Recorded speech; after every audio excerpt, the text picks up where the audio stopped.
Well, it is a cold and windy night at Carter Finley Stadium, the home of the NC State Wolfpack. Moments away from taking on Louisville and a high-flying offense. The Pack are home trying to snap a 3-game skid. They'll put the ball in the hands of freshman quarterback Devin Leary once again. He's a rookie with loads of talent. The problem for the Pack is they have loads of injuries, and Louisville has an offense capable of running away if they can get off to a quick start. They have done that once or twice this season. The matchup coming up on a Saturday night in the ACC.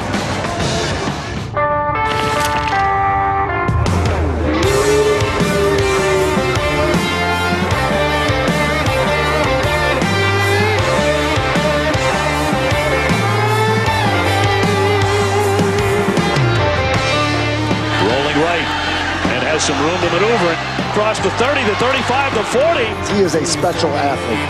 Vacation, you've been patient, waiting. Now it's time to fade it. Welcome to the weekend, welcome to the party, welcome to the light at the end of a hard week. Fire it on up, burn it on down, lay it on back and pass it back around. Talking about football, talking about diving for the end zone. As he is in. Messi, I really like his game. Around y'all, come on in. Where you been? Where you been? Welcome to the weekend. And we welcome you to ACC Network Primetime Football presented by Geico. So nice of you to join us tonight as the Wolfpack are about to take to the gridiron. And trying to break that 3-game losing skid and trying to become bowl eligible with a couple of more victories. Now for Louisville, there's an awful lot on the line for them tonight.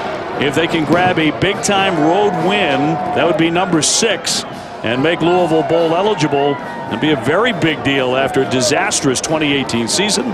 New head coach Scott Satterfield is getting a lot of justified props for the turnaround of his program. We're about to find out if that includes a victory here in Raleigh, North Carolina tonight.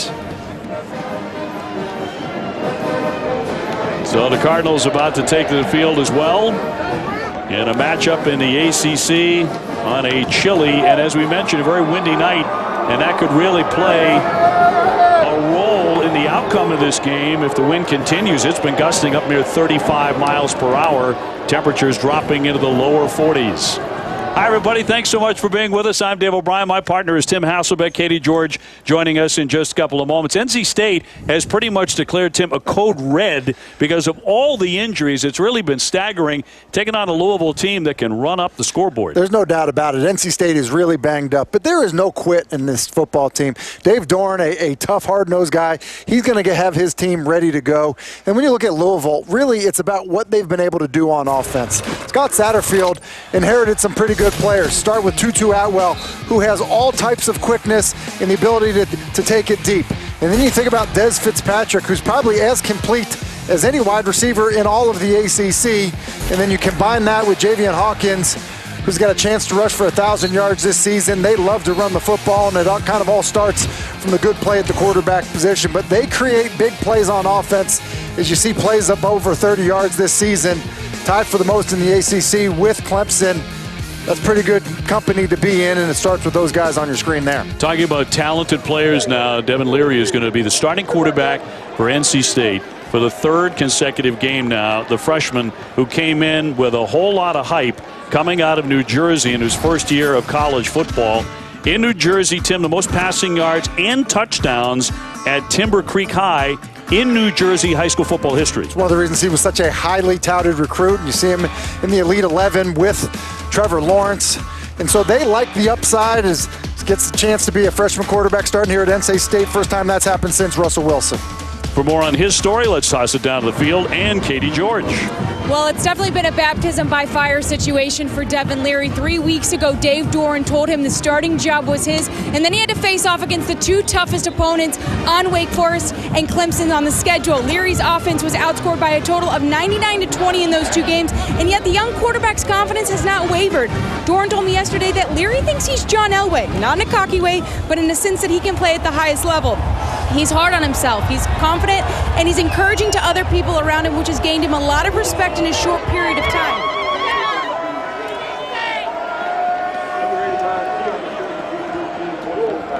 All right, Katie, thank you very much. I love that line, by the way. He thinks he's John Elway, but not in a cocky way. Well, it means he still has confidence, which he's going to need, and they're also going to need him to play well.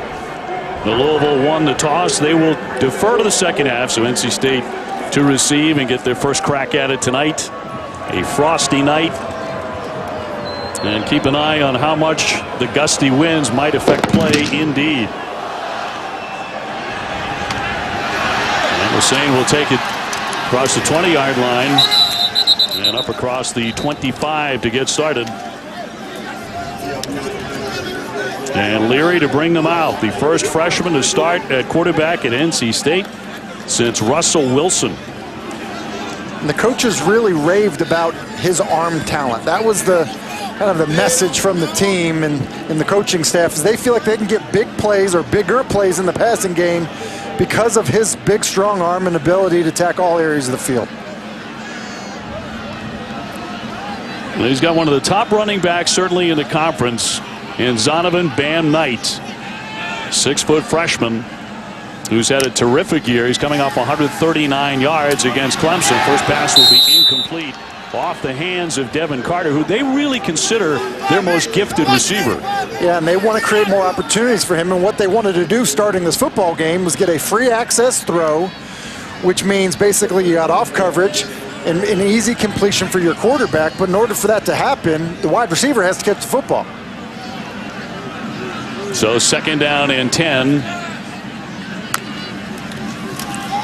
And quickly, a little pitch here. That'll go to Lassane. And Lassane finding room. He busts free across the 40-yard line. A flag is down. Stopped eventually by Etheridge, but not before an 18-yard pickup. But a flag on the play. Holding. Offense. 10-yard penalty. Second down. No reason for the big hole. And a holding penalty right away. NC State had a lot of penalties and a lot of mistakes last week, along with the growing injury list. And quickly erasing a big gain. Yeah, Leary is being called the future of the program. Not only is he a really fine thrower, and they love the arm strength, Tim, he can run it too. Yeah, and you know what's interesting is at the beginning of the year, Matthew McKay was the starter, and you know, I didn't think he was playing all that poorly, but they were looking for more explosive plays out of their offense, and they feel like Leary gives them a chance for that to happen. That'll be Knight on a carry, but they shut him down quickly. And a stop on the play by Burns on a right linebacker spot. Some help from Peterson as well. Yeah, look at third down conversions this season. They are 12th in the ACC.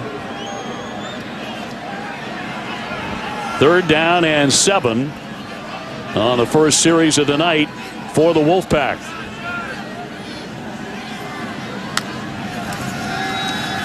Leary back to throw over the middle, and a quick connection here. Umezi, he is stacked up and stopped by C.J. Avery. Listen, here's what they do. They make an easy read for Leary. He's working to his right, but then you have a shallow cross coming into your line of vision. It's an easy way to help a quarterback with a progression read where he starts front side, but then the route is coming from backside into his line of vision rather than having to turn his head and locate the wide receiver. Good play call on a 3rd and 7. Nice conversion. Pick up that first down, 1st and 10. On a play action, going to be incomplete. Nobody home on that toss by Leary. Good pressure there by Burns again. And you mentioned the pressure, Dave. It's actually an RPO, a run pass option, and part of the reason that Burns is there so quickly is that they're not pass protecting. They're blocking the run, and I think Leary needs to play a little quicker than that. He's a little bit, slower to process sometimes, and that's why the pressure was right on him before he could make the throw. 2nd and 10. Opening minutes of the first quarter. That'll be Knight to the right side, but not a lot of room to operate for Bam Knight, the rookie out of Bailey, North Carolina, who has rushed for 4 touchdowns this season. He had a 53-yard touchdown run against Clemson a week ago. I mean, you think about it, you get into another 3rd and long situation now. So you had 3rd and 7 last time out, 3rd and 8 this time. You know, wouldn't surprise me if you do something similar than you did what you did the last 3rd down, have a wide receiver come into the line of vision. And they were jumping, a flag down. Louisville a little too aggressive, and a flag on the play. Offside. Entering the neutral zone, causing an offensive player to react. Number 7, defense. 5-yard penalty, 3rd down. And that's a huge, huge play. And you've already seen Devin Leary a couple times now use the double clap for the cadence, like going on 2, basically, if you were under center.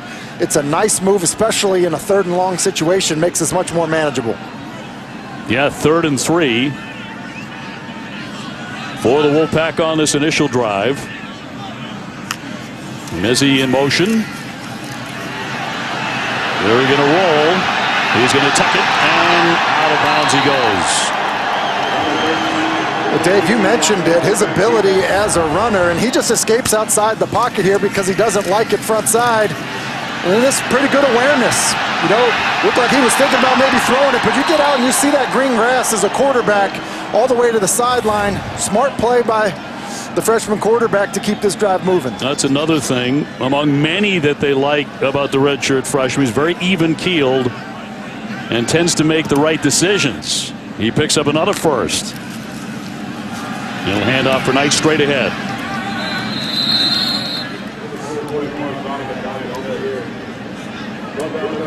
Now, Louisville is a team that can certainly give up points. They gave up 35 to Notre Dame, 35 to FSU, 39 to Boston College, 59 to Wake Forest in a game they won, 52 at Miami. There's been so much change on their defense, Dave, at the defense coordinator position. 4 defense coordinators in the last 5 years, and I just think that, you know, the guys on that side of the ball, I'm not really sure. Hussein, another trick play on the pass. It's tipped and incomplete. Here's what's interesting here. This is a 2nd game in a row. Or, excuse me, you go last week against Wake, you go with the flea flicker. Sorry, 2 weeks ago against Wake, you have the flea flicker. Kind of as you had a drive going, you get to the plus 50. And I know that North Carolina State feels like they have to get creative to, you know, score points. But Des Kitchen sometimes, I feel like, you know, you have a drive going right away to the trick play isn't always the best thing to do, because now you have yourself in another 3rd and long situation on this drive. 3rd and 8. The 10th play of the drive here for NC State. Van Knight again, the running back.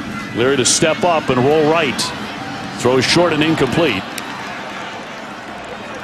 So nothing there. 10:57 to go here in the first. And again, good pressure there. That time by the nose tackle, Jared Goldwire.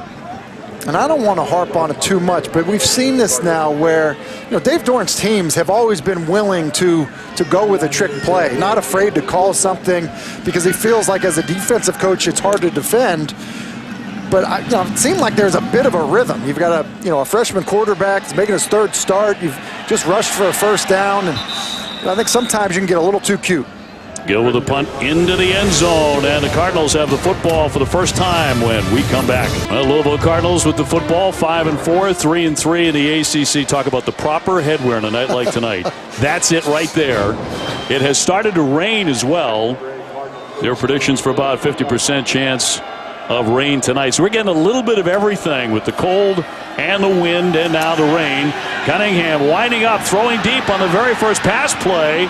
That is going to be incomplete and no flags. Intended for Dez Fitzpatrick and trying for the home run right off the bat. Yeah, and I think there's a shot. Looks like it's Atwell. I think there's a shot for pass interference here. Baker Williams making a little bit of contact. If you're a receiver, and I say this every week, when the ball is in the air, it doesn't matter what your route was. Stop what you're doing and go attack the football. If Atwell comes back to the football through the contact of the defender, then I think you're likely to get a flag there.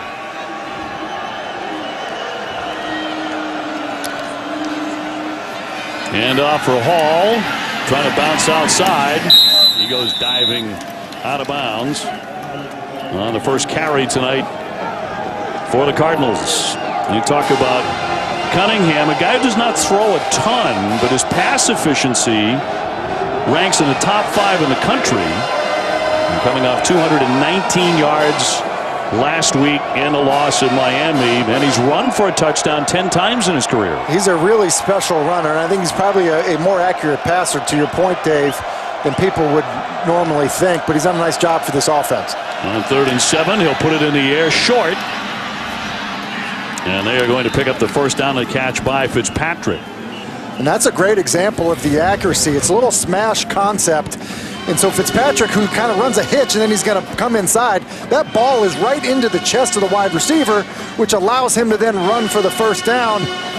That's a good play. That's a nice throw, good timing, good ball location by Mikael Cunningham. That gains 14 yards to bring up 1st and 10.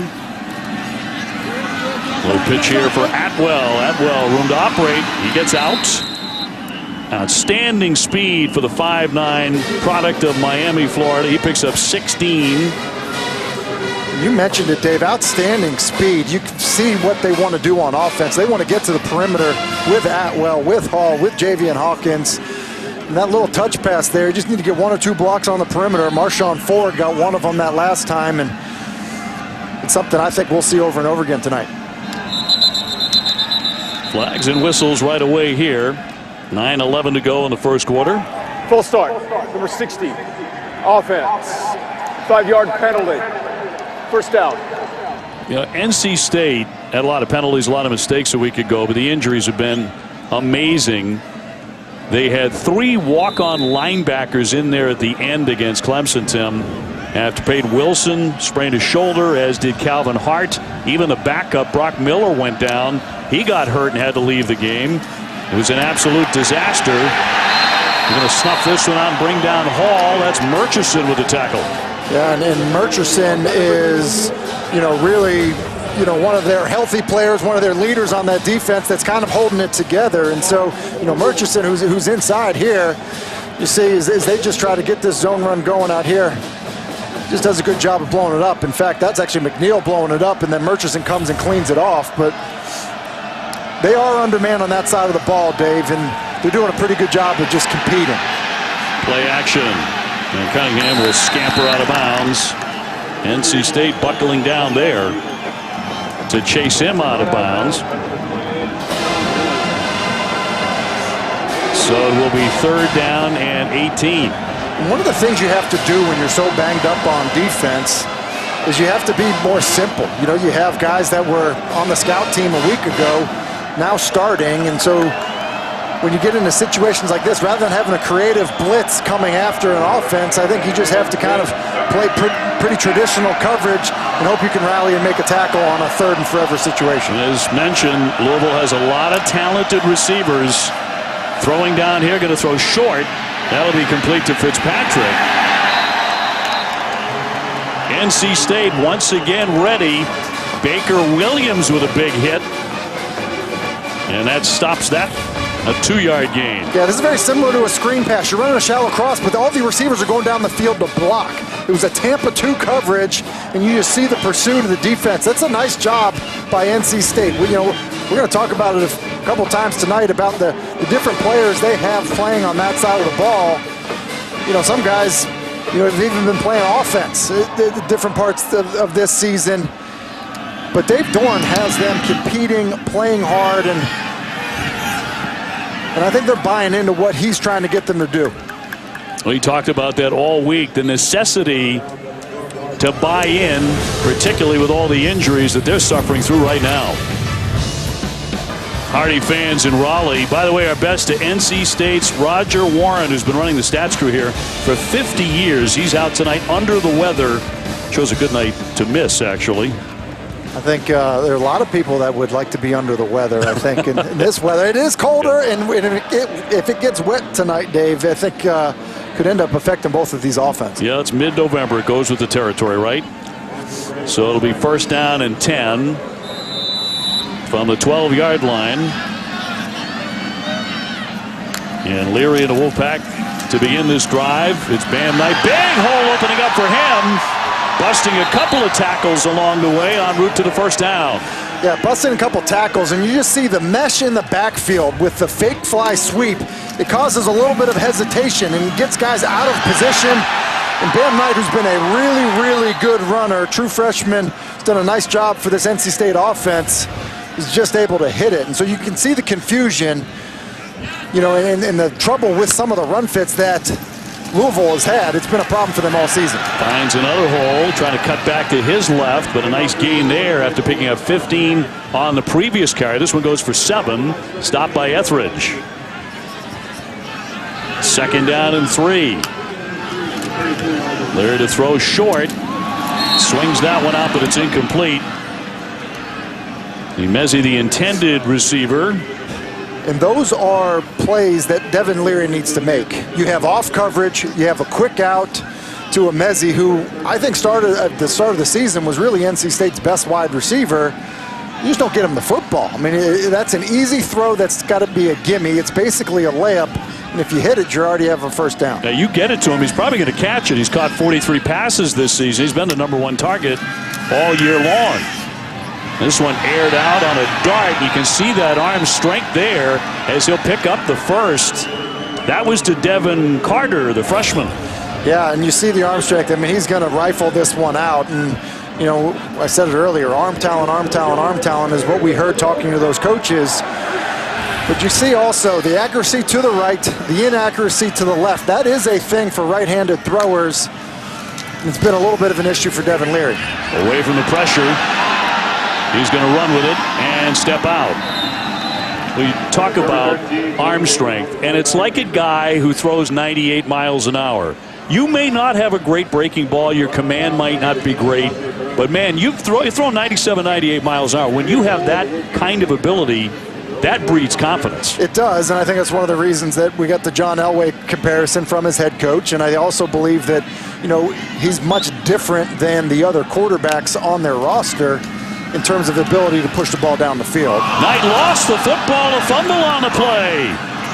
Louisville says that they have recovered it. Russ Yeast for the Cardinals. He pounced, and the Cardinals have it.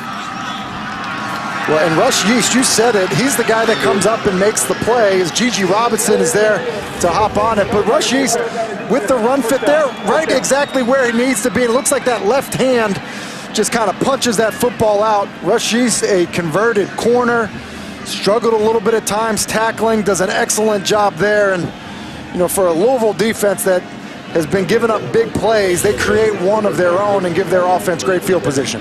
NC State, their 4th first-half turnover in the last 2 games. That was something they were intent on cleaning up this week in practice. They thought they had, but a quick turnover here puts it at the 42-yard line of NC State. Golden position now for Louisville in a 0-0 game in the first quarter.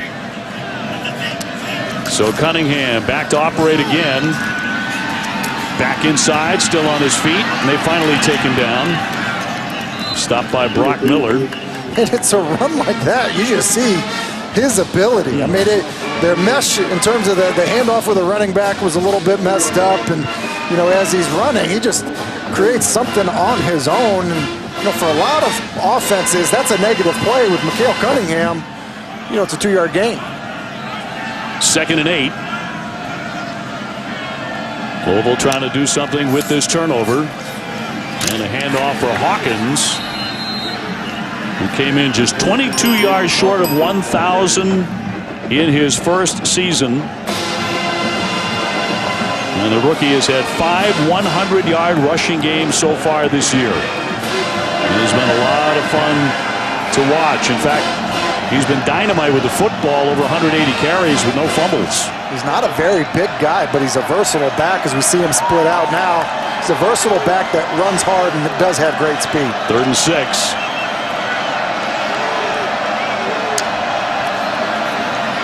Back to throw over the top, and that's going to be a battle for it, and it is caught by Atwell.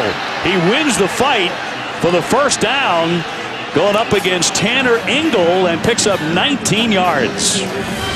You just look at it, it's zero blitz, it's all-out blitz as Brock Miller tries to put pressure on the quarterback, but you just see he just puts it up, trusting his wide receiver. And a lot of people say, well, look, that's an underthrown ball. And it is underthrown. You maybe have a touchdown if he puts it all the way out there. but that is better than overthrowing your wide receiver, Dave, and just having it be a long foul ball. Give your guy a chance, and Tutu Atwell goes and fights for it. On 1st and 10, it's Hawkins off to the left side before he's stacked up. And the tackle made by Baker Williams. Was there a face mask here? Well, I think it initially looked like it, and that's definitely a grab and a turn of the face mask by Baker Williams. And I think Scott Satterfield was calling for it on the sideline, and surprised the officials missed that one. Play picked up 2, 2nd and 8. Coming up on 3 minutes to go here in the first quarter at Raleigh. On a frosty night. Hawkins in the backfield with Cunningham. Stepping back, looking to throw short, and it's incomplete. Nearly picked off. He wanted Fitzpatrick. Greg Thomas almost had it. Yeah, they're running crossers, which are great versus man coverage, but they got zone coverage. And you see Fitzpatrick want to sit down. That's what you do when you run crossing routes in zone coverage, is you sit down kind of over the ghost tight end area. Just a little miscommunication between quarterback and wide receiver about where he should settle it down. And Thomas, the true freshman, was amazed he didn't make that catch for the interception. 3rd down and 8. And here they come. And they're going to get to him and take him down. No place to run. Moorhead coming fast with the sack. Well, it's all-out blitz again, which is interesting to get from this NC State team. But basically, they're covering from here, and you just have man across the board. Watch how they time the pressure. I mean, they hit it with a running start, and when you're able to do that, there's no time for the quarterback to even just find a grip on the football to be able to get rid of it. Great timing on the pressure. That's what allowed them to get home. This will be a 44-yard attempt by Ryan Chalafu. And this one in the air, and that one is no good. So we're still 0-0. 2 minutes to go in the first quarter.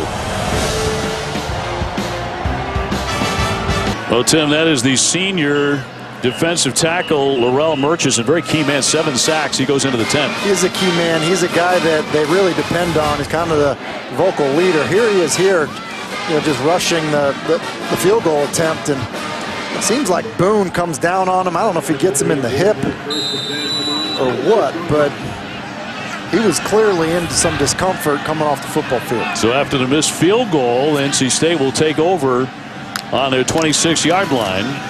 And a handoff to Houston as he gets his first carry. Jordan Houston, the freshman.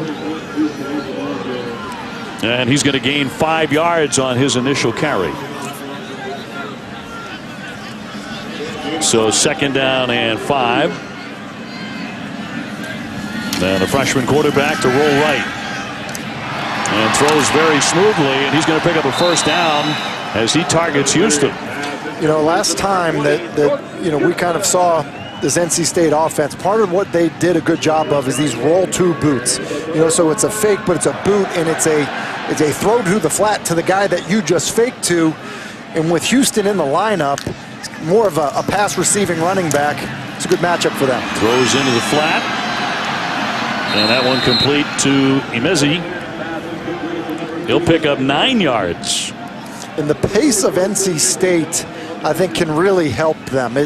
Part of the deal for Louisville defensively is they've had a hard time getting lined up. Motions have bothered them. A lot of assignment mistakes on the defensive side of the ball. And so moving at a quick tempo could really help this NC State offense. Wolfpack has not had a single senior starter on offense the last 2 games. They have had to rely almost completely on youth. And diving right through the center of the line, once again, it's Houston. They're getting him active right away. Stopped by Troutman after a 3-yard pickup, and that will move the sticks. Yeah, and I think they're trying to make easy reads for the quarterback. That one a zone read, so reads in the run game just like you have reads in the passing game. Read one defender. If he doesn't close quite fast enough, give it to your back, let him fall forward for a 1st down. Final seconds of the first quarter. Houston getting a lot of action here at the end of the first. On a play action. Leary, pressure on him as he threw that one incomplete. And he got hit by Johnson, who was all over him. This is a touchdown if they're able to block it. They're going to fake it to Houston, and he's going to come up the sideline here, and he's going to be wide open. If they have time to get this off, as you see the backside, of the coverage kind of roll to the middle of the field, but Anthony Johnson just there too quickly. But if he has time to get that football off, there is nobody covering Houston, and it probably ends up being a walk-in touchdown. 12 seconds to go in the first. Second down 10. Leary from the gun. Throwing short again. And Mezzi on a completion and shoved out of bounds by Anthony Johnson up before a pickup of 7. By my count, I think we've seen 5 of these quick outs already. We've seen a couple to the right. We've seen a few to the left now. Would not surprise me if at some point we get a double move on that after throwing so many of these in front of the DBs. They talked about the youngster's confidence, and he is showing that. He certainly has in the first quarter, but scoreless after 1 in Raleigh.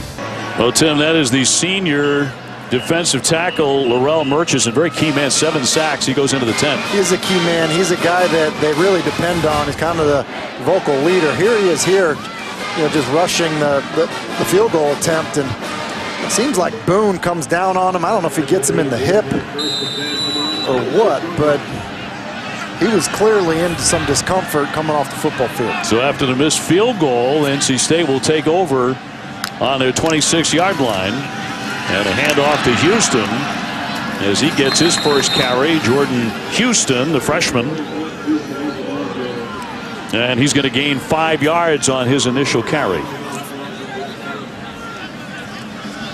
So second down and 5. And the freshman quarterback to roll right and throws very smoothly, and he's going to pick up a first down as he targets Houston.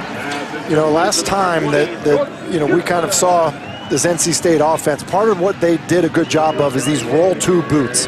So it's a fake, but it's a boot, and it's a throw to the flat to the guy that you just faked to. And with Houston in the lineup, more of a pass receiving running back.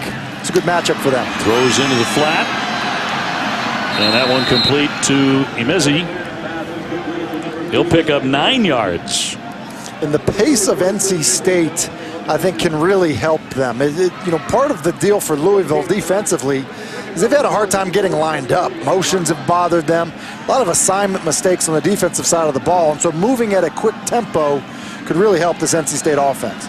Wolfpack has not had a single senior starter on offense the last 2 games. They have had to rely almost completely on youth. And diving right through the center of the line once again, it's Houston. They're getting him active right away. Stopped by Troutman after a 3-yard pickup, and that will move the sticks. Yeah, and I think they're trying to make easy reads for the quarterback. That one a zone read, so reads in the run game just like you have reads in the passing game. Read one defender. If he doesn't close quite fast enough, give it to your back, let him fall forward for a first down. Final seconds of the first quarter. Houston getting a lot of action here at the end of the first. On a play action. Leary, pressure on him as he threw that one incomplete.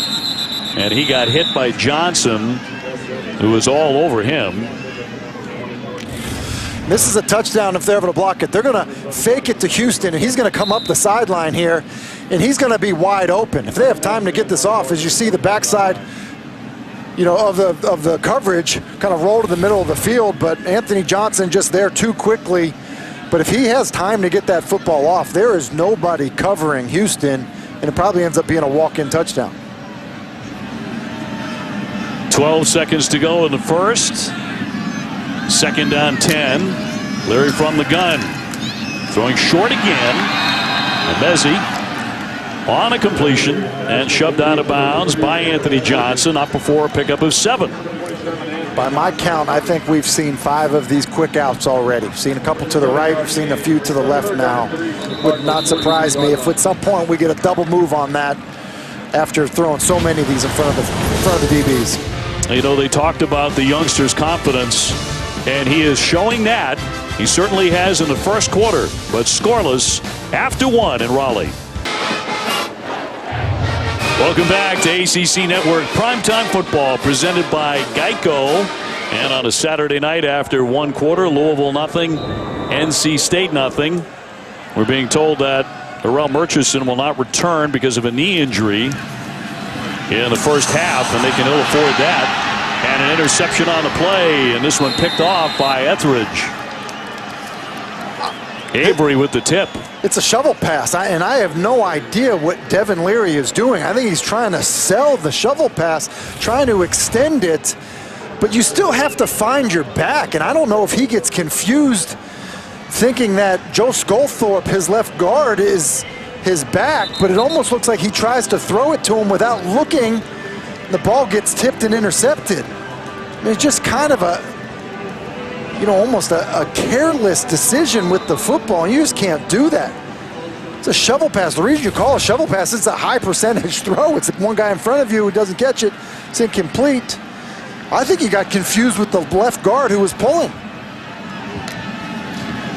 So the turnover, and the pass will be incomplete by Cunningham. That was tipped by Keyshawn Miller. Tough to get a clean pass on either side here. 2nd down and 10.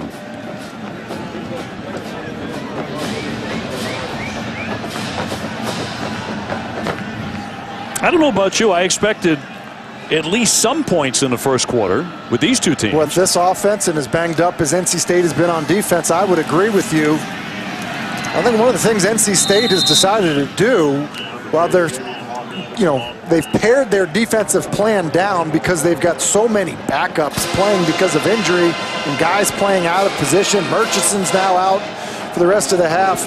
They've still been aggressive. We saw all-out blitz twice on the last drive, and in a 3rd and 5 situation here, I wouldn't expect it, but they clearly have not been afraid to play some man coverage and challenge these fast wide receivers for Louisville.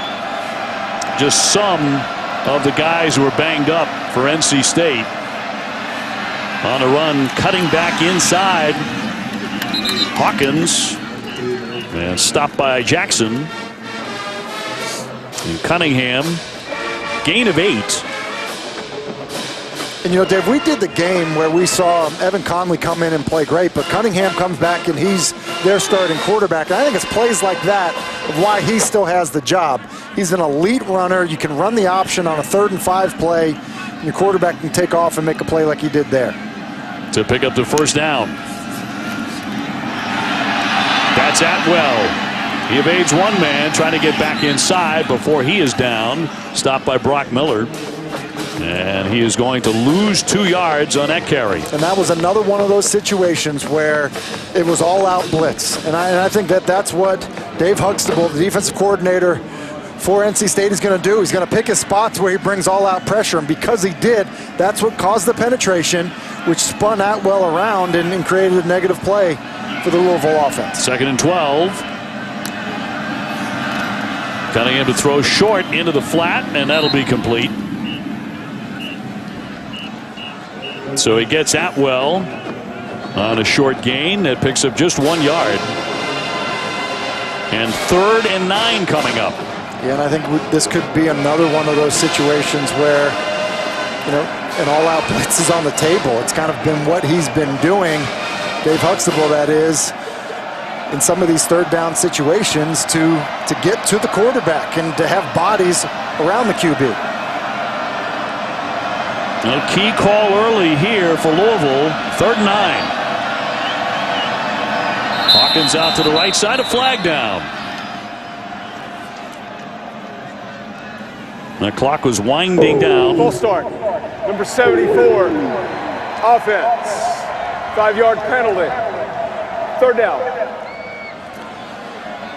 And that's Adonis Boone, the left tackle, replacing Mekhi Becton, who's a really, really nice NFL prospect. And Boone did a nice job coming in against Miami, that's got a team that's got very good pass rushers, but that was another one of those situations, Dave, where they were bringing pressure and he just flinched. Now you get a 3rd and really long situation, and I think NC State now can play coverage. Yeah, for Louisville, back to the big loss up front. He had started 22 consecutive games, had an ankle injury in the first quarter, went down last week against Miami. 3rd down 14. Cunningham stepping up, going long, has a receiver, and that'll be caught. Fitzpatrick into the end zone, a 43-yard touchdown catch. And the Cardinals strike first tonight, finally. In the opening minutes of the second quarter, they are on the board, and Fitzpatrick finds the end zone. Well, he finds the end zone because they're going to put some stress on this safety right here. They're basically running all go, okay? But what they're going to do is they're going to put that safety who's circled in a bind. As he squeezes tight to Atwell, then you see Cunningham just go outside to Fitzpatrick, and that is really, really well done by the quarterback. And the extra point is good by Chalafu. So Louisville out in front, 7-0. And it's because Mikael Cunningham doing a great job inside the pocket, reading the coverage, pushing the ball down the field to Des Fitzpatrick for another Louisville score. Big plays for Louisville, and another one. Tack on to this. 22 plays of at least 40 yards this season. Moments ago, a 43-yard touchdown pass, Cunningham to Fitzpatrick. Yeah, and that's an outstanding number of big plays out of this offense. We know they have speed at wide receiver, but you need a quarterback that can deliver, and Mikael Cunningham did there. Really, it's why they are so hard to defend, and I think that Scott Satterfield does a nice job of dialing it up when he needs to. Ball falling off the tee. 11:54 to go here in the first half. We expected the wind to play a role tonight, maybe not necessarily in this manner, but it is a gusty, uncomfortable night with a little bit of rain to boot. But Louisville on top, 7-zip here in Raleigh. So turn to kick, Hossein back to receive. And very, very short, as that one will take a hop, and a flag down there as out it goes. Now the coaches for Louisville, let's put it this way, they have as much passion as anyone you've ever seen. It's like they're getting ready to actually play themselves, and the truth is, I think the players love it. You know, we've seen them do this a couple times, and you know, they've had coaches break hands doing this. We've seen bloody noses, and you know, Scott Satterfield was like, hey guys, you realize you don't have to do that, right? Like, yeah. We do think our players are going to be ready even if you don't hit them. But I do think they respond to it, and I think it also is an element of coaches remembering what it was like as a player. Yeah. There's still a lot of kid in those coaches. And up for Houston. Trying to bust that one. Does bust a tackle. Gets across the 50-yard line. Eventually Etheridge to stop him. Not before 16-yard pickup. Yeah, and it was really well blocked to the left here, as you see. And then when he gets into the open field, good strength there. Break a tackle and fall forward. And, you know, with the fumble by Knight, who's now back in the game, we've seen a little bit more of Houston. 1st and 10. There to chuck it, throwing long, but he overthrows his receiver. Imezi intended for him. Emeka, both of his parents from Nigeria. And now a junior, and he's been the top target all season long. 2nd down and 10. So Leary 6 for 13 with the interception on the shovel pass. He's got Bam Knight in the backfield. And will hand to Bam. He finds Osim. He's still up. Still on his feet. Right to a tackler. Finally down. A magnificent run. Marlon Character stopping him, but he's grabbing at that left knee as he hobbles out. 23-yard gain. He's grabbing at that left knee that has a brace on it, but this is an outstanding run. I mean, are you kidding me? This is a great job putting a hand on the ground and keeping his balance, running with power, run after contact, and you know, they've said he's probably the most complete back that they've had here under Dave Dorn, and they've had some pretty good runners here at NC State. That was an electrifying run. 1st and 10. Ricky Person in at the running back, but he's going to throw that, and too strong. Intended for the tight end, Angeline. And another man heading for the medical tent for NC State. There's been a parade of them for weeks. Yeah, and it can be demoralizing to your football team, and Dave Dorn has basically said that, you know, he's had to kind of just, you know, put his arm around some guys and kind of talk them through some of the adversity that they've been dealing with, and that's the last thing they need, is really their best runner out of the game. We'll see for how long, but he heads for the tent. Second down and 10. Ricky Person now running back, the sophomore at 6'2", about 220. Clock is down to 2. They finally get the play off. Person trying to run it off to the right, but no room there. So that'll bring up third down for the Wolfpack. Whitlaw with the tackle. Now Murchison is back on the bike in any event. That was a knee that got him in the first quarter, and they said he would not return in the first half. That doesn't mean he won't play. But it's good to see him up and moving. And NC State defensively had been rotating a bunch of defensive linemen. It would be good for them to have him back. 3rd and 11. In the pocket to throw, short, and that one complete. Houston trying to bounce outside. He's going to pick up a first down. That picks up 15 yards. It's a really cool play design. It's an angle screen. You're basically going to have an angle, and the offensive linemen are going to release out to block. It's a really good job, good play design. You see the movement of the linebacker. That helps the offensive line get an angle. And rather than a traditional screen, a nice easy way for your quarterback to get a completion into the hands of a running back going up the field. Down to the 12-yard line. Houston with a carry. Stopped by C.J. Avery. He picks up just a couple of yards. Wolfpack behind their freshman quarterback trying to get on the scoreboard here with 9:15 to go in the second. So far for Dorn and company, a 7-play drive. 2nd and 8.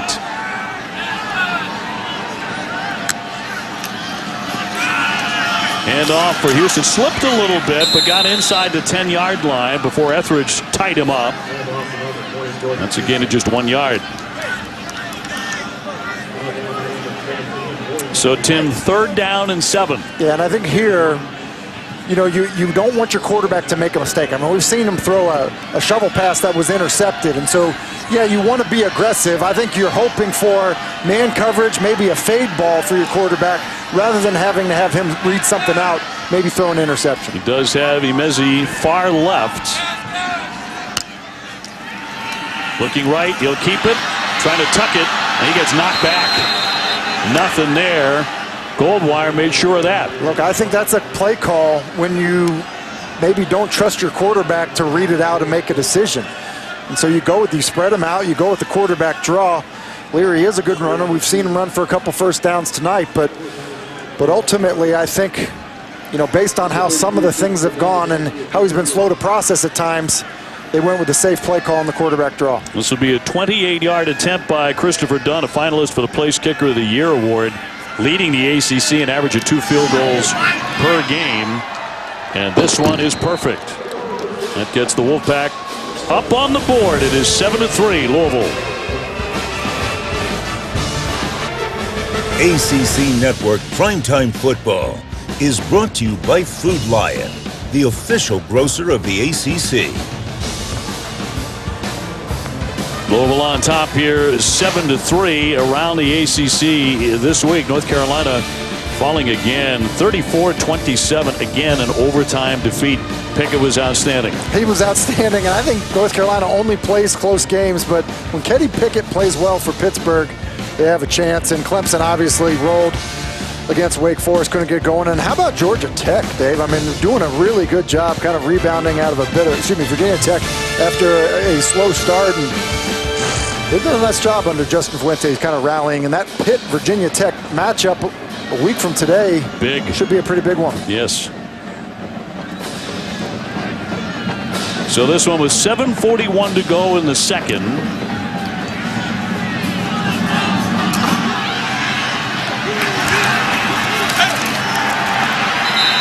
And Hassan Hall will be taken down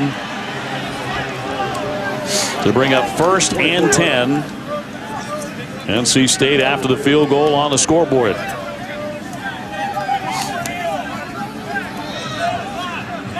Louisville coming in at 5-4, 3-3 in the Atlantic Coast Conference. Falling last week 52-27. That was a week after a very big win over Virginia. Had a lot of things to clean up, lots of penalties, 3 turnovers in that defeat.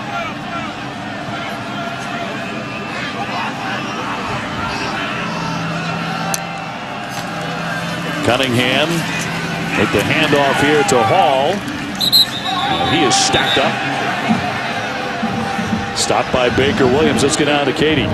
Well, at Louisville, Sundays are for accountability. Scott Satterfield says after practice, the entire offense will do up-downs for every penalty, sack, missed assignment, and loaf. So we'll have the offense circle up, and then he'll bring the starters to the center. From there, each starter is called out one by one. Mekhi Becton, 4 MAs, 1 sack, 0 loafs. The group will then do 5 up-downs for Becton. This past season, the group did 59 up-downs on Sunday after that Miami game, you guys. That's the second most they've done all season. Offensive linemen, as you could imagine, hate it. But Satterfield says this team has to learn accountability, and that comes from within. For measure, Satterfield says 25 to 30 represents a winning performance by the starters, not 59. All right, Katie, thank you very much. Hey, Kraft got an early start there. That'll bring up 2nd and 13. We'll also bring up a few up-downs on Sunday is what it'll do with the accountability of being in front of the group. And, you know, I think it's a good idea. Unfortunately for Louisville, I don't think that it's solved, you know, the penalty and loaf and misassignment issues. But I do think it's a good idea. Cunningham pressure, down he goes. He takes the sack, courtesy of Drake Thomas, who's coming like a freight train, and planted him. They lose 9 yards on that one. Yeah, and they bring a pressure. North Carolina State brings a pressure. You see here, there's a little bit of miscommunication up front. And really, I think it's Hall. Hall goes to block the guy that's covering him in man-to-man coverage rather than picking up Thomas. And I don't know how Mikael Cunningham held on to that football. Thomas, who earlier nearly had an interception, was angry at himself, very upset he didn't make that play, just come up with a big play on the sack to bring up 3rd down and 22. Cunningham trying to keep that and bounce outside. He takes a pretty good knock as he goes out of bounds. Stopped by Harris. That's going to gain 8 yards back, and a flag is down. That was a late flag. 5:50 to go here in the second quarter. Yeah, an awfully late flag, well after the play. After the play was over, unsportsmanlike conduct. Number 3, offense, his first of the game. Half the distance to the goal. The down counts. 4th down. And of course on the quarterback, Cunningham. Yeah, there's some jawing after the plays. He gets tackled, you know, out of bounds and then throws the football to a player on NC State's sideline. That's obviously a penalty. And, you know, when you just think about the situation of this game now, and now you've backed the football back inside your own 10-yard line, that's not a mistake. You know, we're talking about up-downs and accountability for penalties and things like that. That's inexcusable, and it puts your team in a really tough spot to be punting from your own end. Yeah, Mason King to punt there. Thomas standing back there at around the 46-yard line. He is the leading ACC punt returner at about 15 yards each from a walk-on. He shanks this one, and just an awful punt. So tremendous field position here. That goes only 17 yards. Mistakes by Louisville giving NC State great field position, an opportunity to capitalize. I'll tell you what, honey, I'll bring the kids to the game, and we'll have a great time, believe me. I know they're going to have a wonderful time. We'll start off with some cotton candy, and we'll go from there. As you said, I think he wants to stay warm. Anyway. Listen, he wants to stay warm. He's like, all right, boys, you know what? You can do that as long as you stay close. Keep me warm. Keep Pop warm. That's good. Good fun. 1st and 10. They're looking to throw, and that one batted down by Etheridge. We've had a number of those already tonight. Bring up 2nd down and 10. And I think part of the reason you have that, Dave, is that I think Devin Leary needs to speed his process up some. I mean, sometimes it's so slow, and a lot of times everything is in his lap. Now, the offensive line can attack more. The backs can attack their press protection more. When you're sitting back and catching, it doesn't help your quarterback, but your quarterback can help by playing a little faster. I remember Bam Knight was shaken up earlier. Ricky Person now running back. They've shuffled in 4 or 5 different guys into the flat. Mezzi with the completion, and he'll pick up 3 yards on that pass. So 3rd down 7, 5 minutes to go before halftime. Louisville with the 7-3 lead in Raleigh. Leary trying to get the Wolfpack into the end zone on the flag down.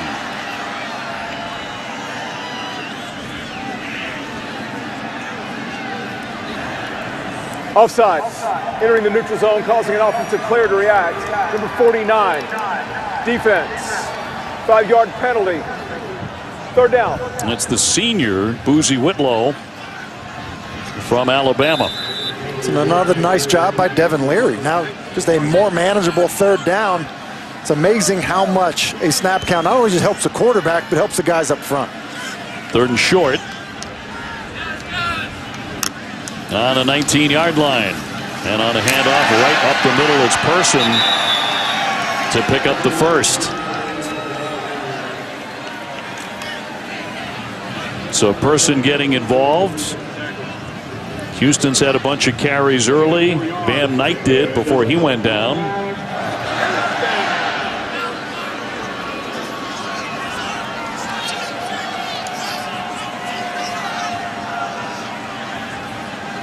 And 1st down here for the Pack. Timeout. NC State. Their first of the half. NC State taking number 1 to talk it over.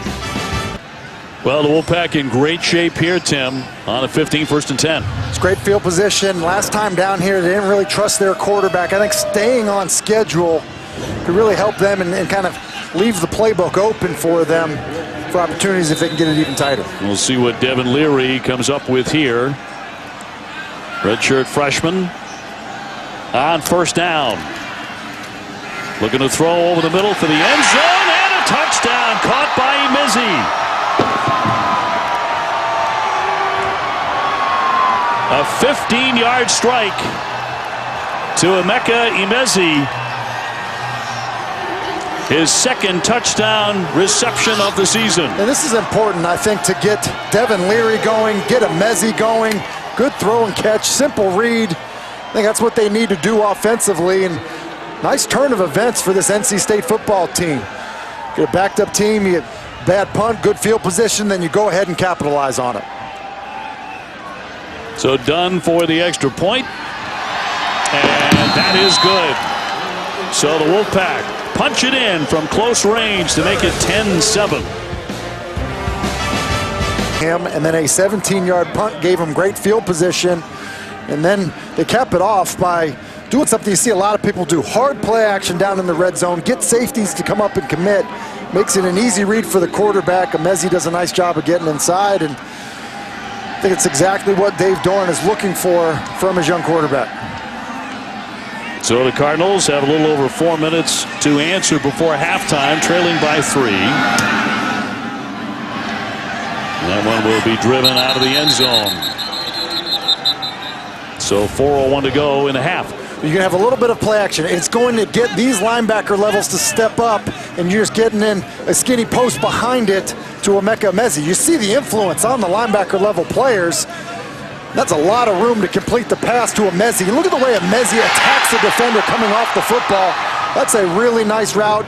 It would be big for NC State if they can get him going. He's a really talented receiver, much like the guys they had here, a year ago, in Harmon and Jacoby Myers, guys like that. Imezi, much like them, big physical receiver.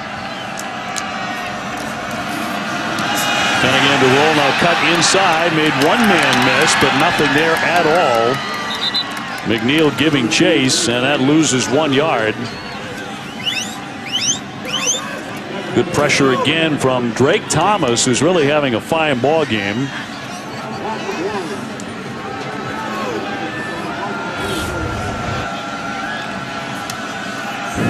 It's like another grab of the face mask there that they got away with. Yeah, we've seen a couple of those that surprised weren't called tonight. Second down, 11. Adwell in motion. And off for Hawkins. He's going to bust it down the left side. Tried to stay in. Finally shoved out into the bench. He's going to gain 23 yards on that carry.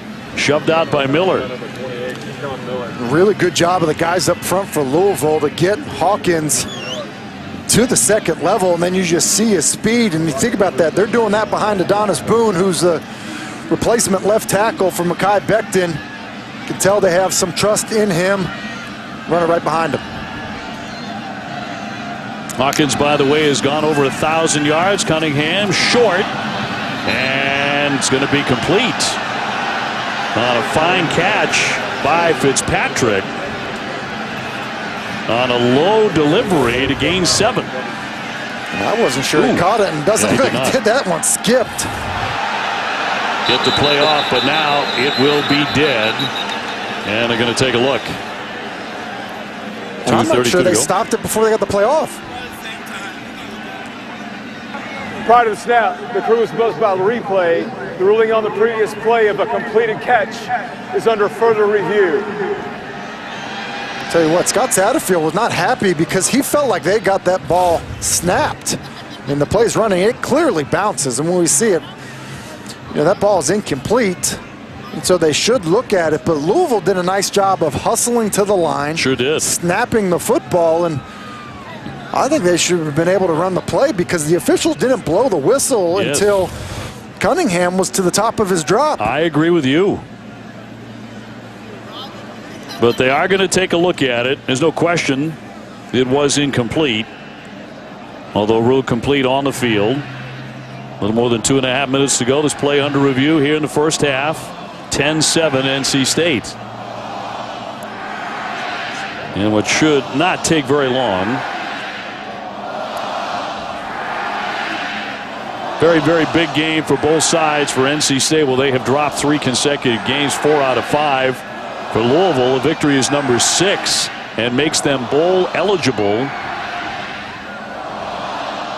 And some job done by Coach Satterfield his first year at Louisville. Cardinals missed a bowl last year for the first time since 2009. So a win makes them eligible again. You said he's done a nice job with this quick turnaround, and we've had the opportunity to spend some time with him, and I get the sense, Dave. After further review, the ball hit the ground. The pass is incomplete. It will be second down at the minus 47-yard line. The clock should be set for 2 minutes, 52 seconds. 2:52, and we'll start on the snap.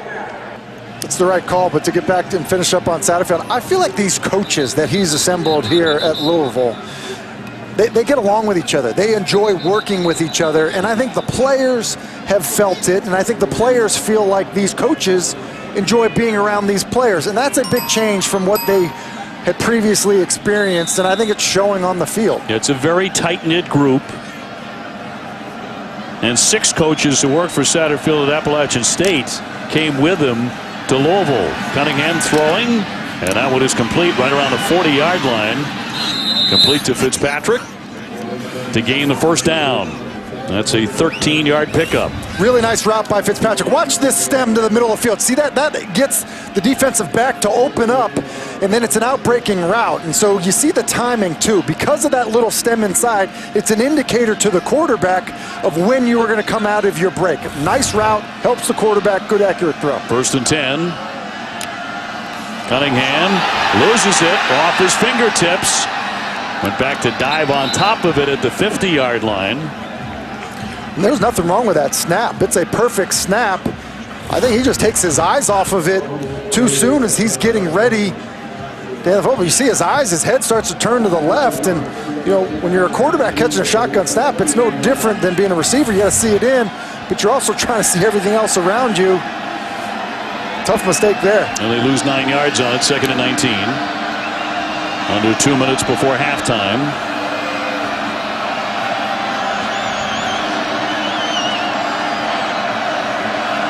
Cunningham from the shotgun. He'll look to throw again. Plenty of time. He's going to run it to his right. And down he goes, out of bounds, chased by Thomas. He will pick up 3 yards with the clock running. 1 minute and 20 seconds to go in the half. Yeah, and Thomas is there. I'm not sure why he decided to slide in bounds, especially as you're kind of in a 2-minute situation trying to score, but did that, basically put a hit on himself and kept the clock running. 3rd and 16. 1 minute left in the half. A tight, low-scoring first half here in Raleigh. He slips a bit, now trying to scamper, losing ground. And he'll throw that one incomplete. Good pressure again, this time by Isaiah Moore.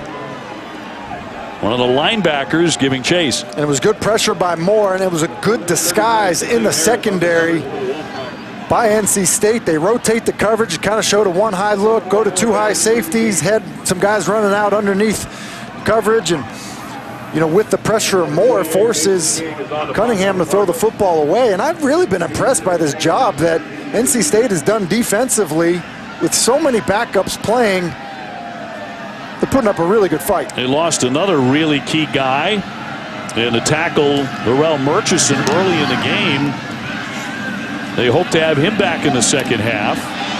Can't recover this one before it gets into the end zone. 37 seconds left here in the first half.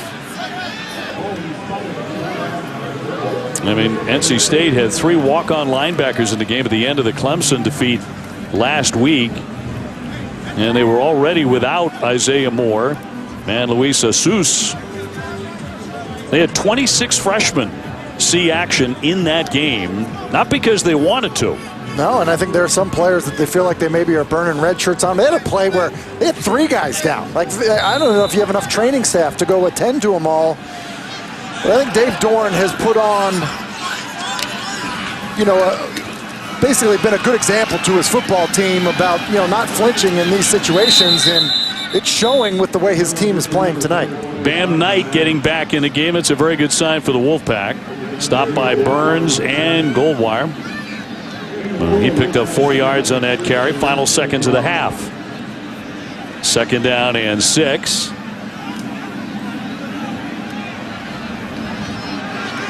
And NC State's going to be happy to take the lead into halftime, and I think it's the right decision with a young quarterback backed up.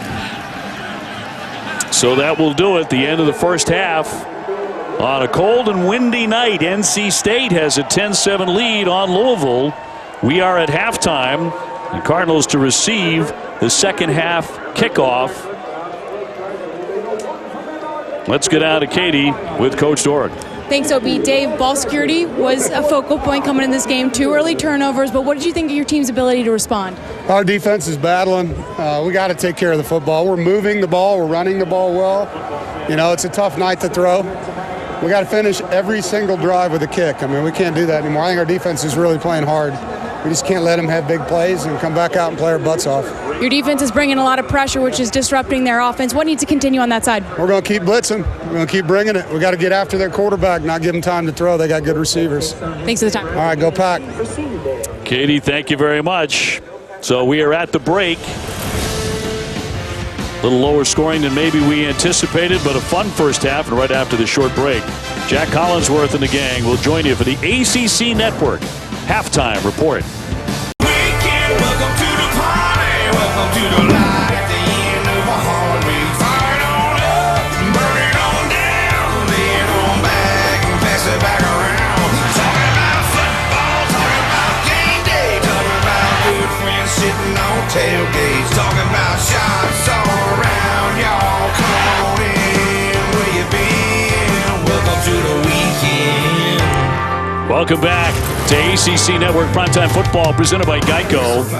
Here in Raleigh, low scoring and tight. Second half to come. NC State up by 3. Third quarter just moments away here. Dave O'Brien along with Tim Hasselbeck. NC State's going to be very, very happy. Oh, Dave Doran has to be thrilled because after 2 brutal turnovers, the one thing Dave Doran said his team could not afford to do, his defense has created so much pressure and really kept them in this football game, and it's because they've decided to blitz Mikael Cunningham.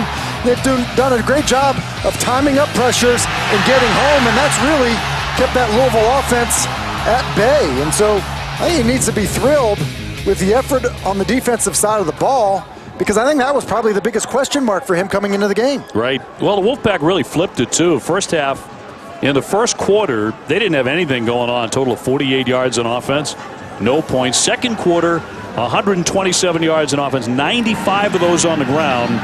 And, of course, the 10 points to grab the lead. So underway here in the second half. Katie, moments ago with Coach Satterfield. Scott, we've seen some penalties, some missed assignments, even some sacks. What does your team need to do to start playing cleaner in this next half? Yeah, I mean, we got to just play within ourselves. I think, too many self-inflicted wounds in the first half. Defense did a good job creating a couple turnovers there. We had a bad punt that got pushed back right there. But just self-inflicted penalties. And, we got to play a lot cleaner football, and then we'll go win this game. They're blitzing Mikael left and right. How do you combat that moving forward? We got to win some one-on-one matchups. We got to get the ball out of our hands a lot quicker. We got to shore up the protection. A couple busts by our running backs there. Thanks for the time. All right, thanks.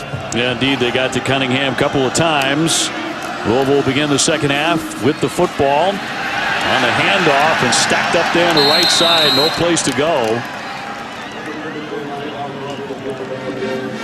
So just getting started here in the third quarter. That play goes for -2 on the carry by Hawkins. Very good sign here for the Wolfpack.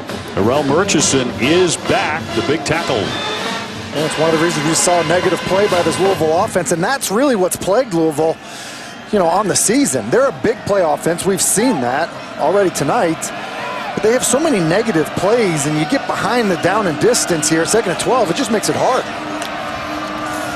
Second and long. Hawkins trying to get outside.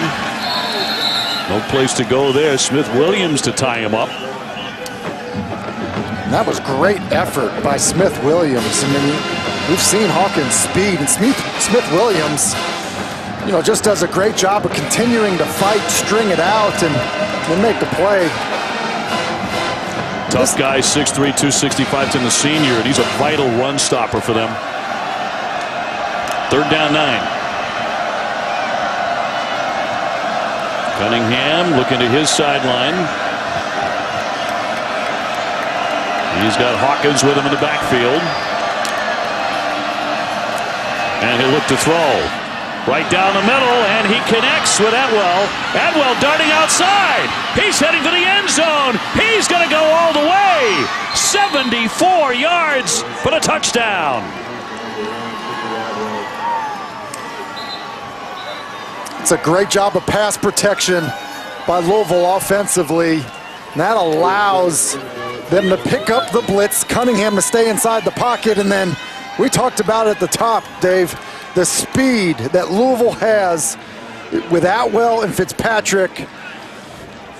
It can beat you. It can beat you quickly, and it was a great play by Tutu Atwell and a great play by Mikael Cunningham. Beat you long, too. He scored last week on an 80-yard touchdown pass. And this one going for 74. The point is good. Yeah, and you see what Cunningham's looking at. It gets a corner pressure. It's picked up, hangs in there, allows Tutu Atwell to use his speed, and then off to the races for the speedy wide receiver.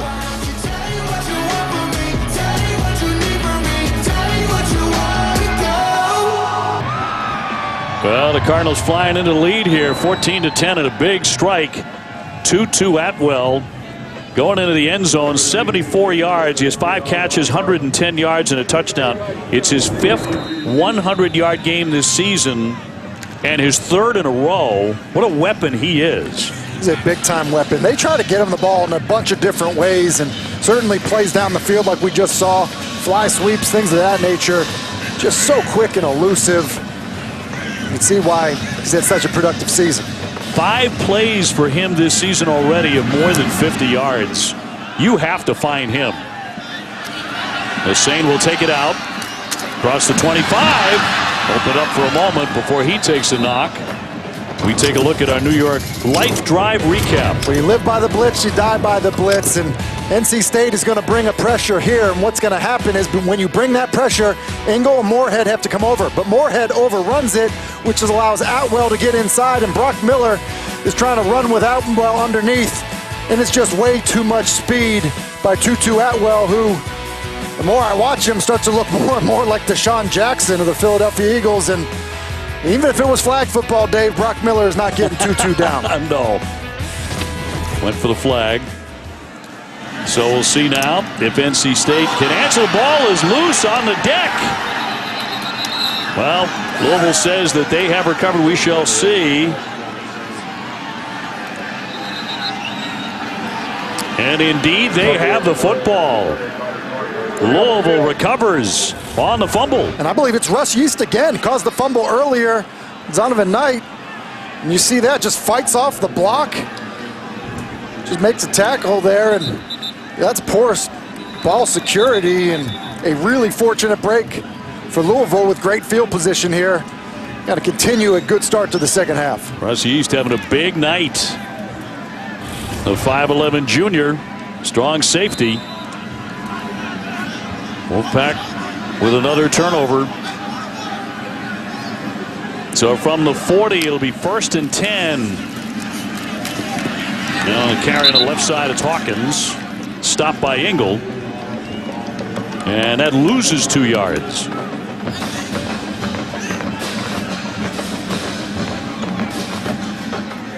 Early minutes of the second half here in Raleigh. And Neville off to a very quick start. And a chance to add on to their 14-10 advantage. But 2nd down and 12. Cunningham off play action, throwing long, and it'll be caught into the end zone. Touchdown. Marshawn Ford, the fullback. What a call that was. Great call. Marshawn Ford, not only the fullback, the former walk-on fullback.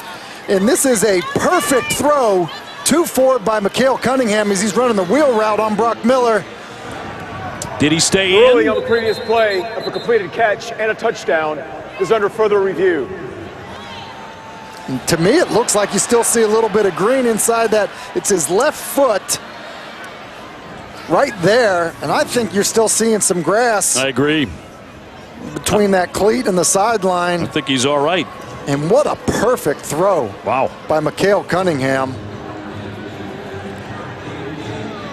Occasionally, occasionally, Tim, they will throw it on. That's the 12th time this season. But this play goes for 42 yards. Yeah, and he's, I mentioned it, he's a scholarship player now, but was a walk-on that plays hard, got the attention of Satterfield, and basically he said, you know what, this guy's been too good. After further review, the ruling on the field stands. So a touchdown.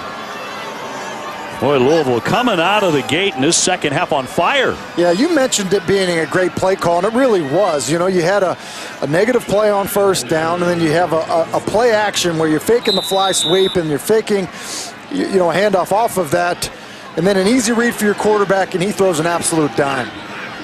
Chalafu on for the point after. And that one clangs off the upright, off the left one. We mentioned the starting kicker, Blanton Creaky, was lost for the season October 26th. Well, look at Louisville continue the hot start to the second half. Great throw by Mikhail Cunningham as Marshawn Ford able to bring it into the end zone. It is bow time. And for Cardinals of Louisville, go time. Tim, 2.5 minutes, 13 points. Yeah, and you think about Devin Leary, he hasn't thrown a pass. He goes into halftime up 10-7. He has one play where he hands the football off, and now he's down 20-10. So, yeah, quick strike. We know that this Louisville offense can do that, and I think they received Gus Satterfield's message at halftime. Loud and clear. And they have come out with a renewed energy and really stuck it to the Wolfpack. See if they respond here. Engel to take the short kick. Across the 30-yard line. And the 35. It has been cold and windy really all day. And this is you before the game with Coach Satterfield. And I think I was complaining to him about the temperature. I was saying, see, the booth is really cold up there. Let me tell you, the wind is driving it. He was feeling my pain a little bit. Oh, he yeah. was. He really was. I mean, look at him. He now has a jacket on. When pregame, he was just wearing a sweatshirt. Somehow, he knows I think exactly what I'm he talking had about. more to think about than whether you were You think comfortable so? in the I booth don't just a know. I little think he's bit. still bothered by it. So NC State to take over 1st and 10 to see if they can get back into the end zone, but not much on that side. On the run, which will gain 1 yard by Houston. And, you know, I think when you look at Devin Leary's first 2 starts, you know, he was kind of thrown into these known passing situations against Wake Forest and Clemson, and he didn't play well in those situations. And I think now he's kind of thrown back into that if they can't come away with points on this drive. First freshman here at NC State to start a quarterback since Russell Wilson. He lost the handle on it. He dives on it. It just rolled right out of his hand on the pass attempt.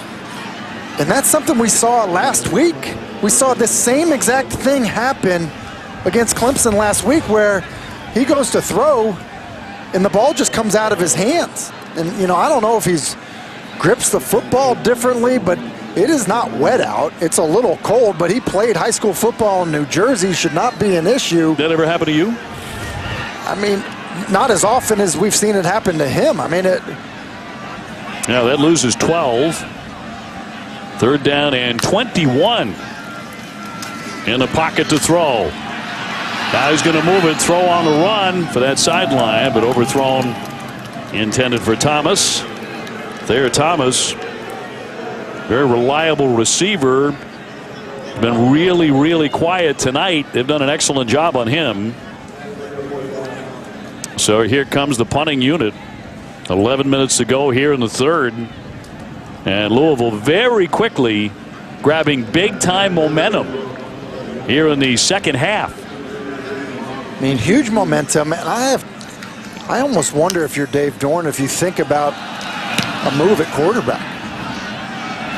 Burns backing up inside the 15-yard line to bring this out. Room to operate straight up the gut. He takes a pretty good knock. There is a flag down back around the 27-yard line. A 20-10 lead for the Cardinals.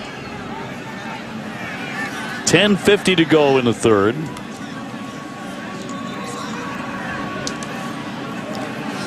It would be a 59-yard punt, 22-yard return.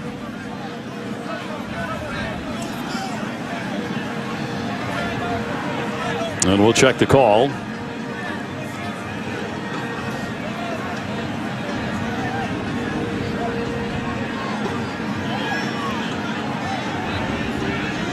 You know, did not pick up the microphone there. And he made the offside signal.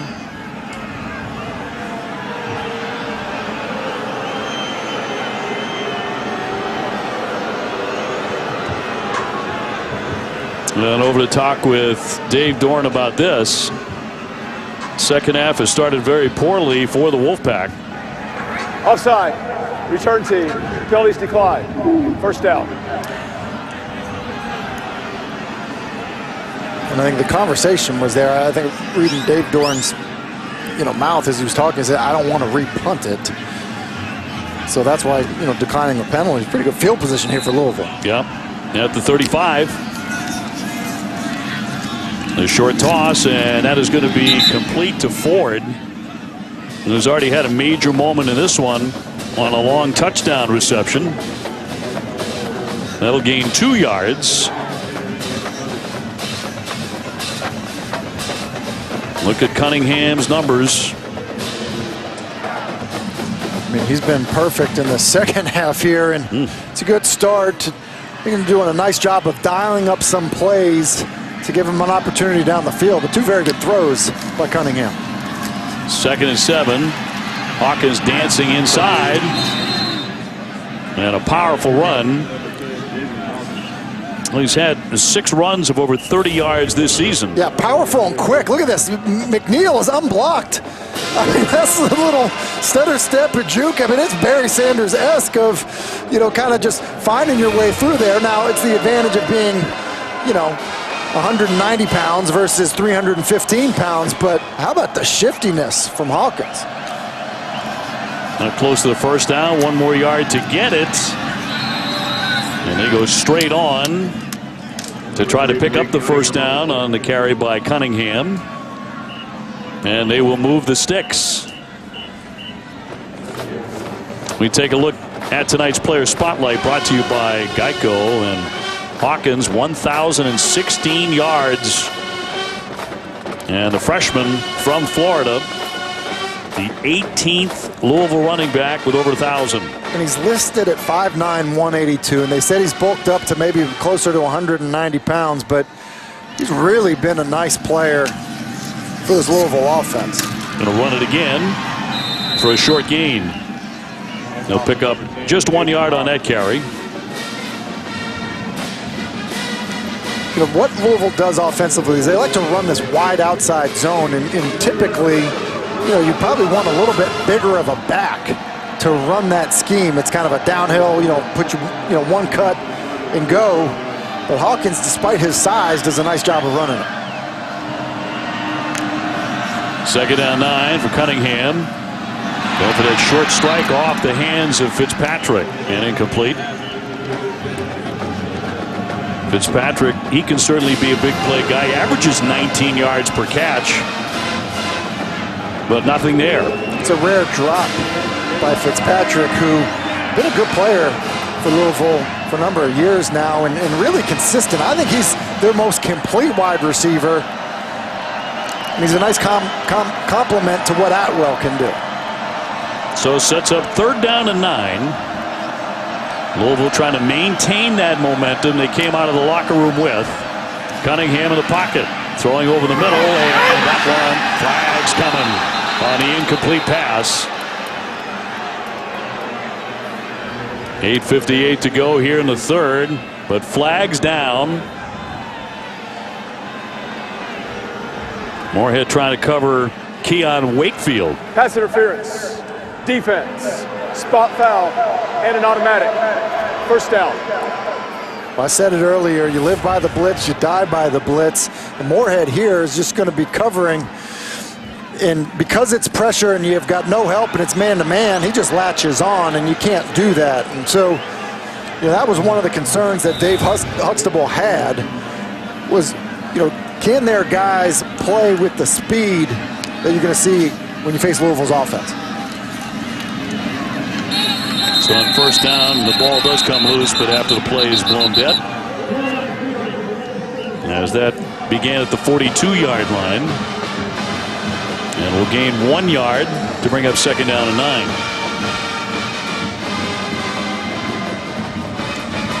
Louisville looking for win number 6 to make them bowl eligible. Under first-year head coach Scott Satterfield, trying to keep those feet warm. Tough to do that tonight. Temperature continuing to plummet. The wind has not ceased all night. Cunningham drops back, throwing long, and that play broken up, but flags again. Into the double coverage, but flags down. Intended for Seth Dawkins. Pass interference, number 28, defense, 15-yard penalty, and an automatic. First down. It's Keyshawn Miller who's in there because of so many injuries at the cornerback position. Basically was 3rd string to start the season. He's in good position on Dawkins. If he just trusts his technique, turns around and locates the football, I think he has a chance to intercept it, but he panics, grabs the receiver, and that's the right call. Painful penalty again for the Wolfpack. Right up the gut on the run before he's finally taken down. Hawkins with the carry. And stopped by Tanner Engel, who maybe saved a touchdown there. They gained 7. So into the red zone. 2nd down and 3. Louisville driving again with the help of 2 pass interference penalties. Cunningham from the shotgun. For Hawkins again, trying that left side and trying to cut back in. And eventually tackled by Smith Williams. And you can see the bind that this Louisville offense can put you in. They want to run the football. Scott Satterfield wants to run it. That would be his preference in terms of how he scores, how he controls a football game. But when you commit a bunch of guys to stop the run, to defend the run, to bring some of the pressures we've seen NC State bring, then you're forced to play man coverage, and you're playing man coverage against a really good group of wide receivers. First down and 10 at the 20. Cunningham dancing, now sprinting. He'll step out. So Cunningham on the run. We talked about it earlier. You know, in his career, he has run for 10 touchdowns. So adds that very dangerous element, particularly this close. And when I see him run, I'm always wondering, why don't you do this more? I mean, he's such a good runner. And talking to him, he wants to be known as a passer first. That's what he wants to do. And I think he's a little bit reluctant to run because when he takes off and goes with it, he can be really dangerous. 10th play of the drive from the 14-yard line. Hawkins got a couple of blocks, still banging ahead. Boy, another tough run for Hawkins. It's a tough run, and it's a nice block by Marshawn Ford. And you just look at the hole that he has to run through. Great angle here. You see Ford leading up through the way, and then look at the tough run, as you said, Dave. Not bad for a guy that's listed just over 180 pounds. But that's why he's a fit for what they want to do offensively. Despite his size, he does hit it hard. He really does. Took a crunching hit at the end there. First and goal. Cunningham. Room to run. And he'll be shy as he is knocked out by Moorhead. Not afraid to take those hits either. So here comes Louisville again. 5:47 to go here in the third. Already up 20-10 and looking to drive it in again. So far an 11-play, 63-yard drive. It's taken over 5 minutes. 2 big penalties in there too. Cunningham wants to throw. Now he's going to run it. And he is stopped shy of the goal line down to the 1-yard line. And that's really a little bit of a zone read where you have the tight end or fullback going into the flat. They ran it earlier. It was a successful play. And Cunningham, I think, comes off of it a little bit too early. And then as he is attacking the goal line, takes a pretty big hit. And we've seen him, Dave, come out of a bunch of games this year, where he does run, he gets a little bit banged up. And fortunately for Louisville, they've got a good play out of Evan Conley, their backup, but Cunningham a little slow to get up after both of those hits. Third and goal inside 5 minutes and a quarter. He's going to throw to the end zone and caught a touchdown. He will hit the tight end. Pfeiffer with the catch. Grad transfer from Vandy. Well, he got into the book with a touchdown catch against Miami. His first career touchdown, his first career catch. And he does it again in this one. Tight ends love this. You get down tight, you make everyone feel like you're going to pour it up in there with the run game, and you just leak your tight end out, and just a corner flat combination, and it's a wide open tight end, and easy throw for your quarterback. Oh, what a push here by the Cardinals here in the second half. Extra point is good to make it 27-10. Outstanding drive by the Louisville offense, just leaning on this NC State defense and able to cap it off with a touchdown pass to the tight end.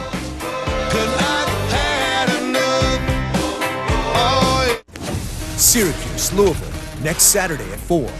Well, Louisville is taking command of this one, Tim, 27-10. Really an offensive explosion in the second half, and it's all because of turnovers, and in some cases unforced turnovers by the NC State offense. And it's a very smart play by the quarterback, Cunningham.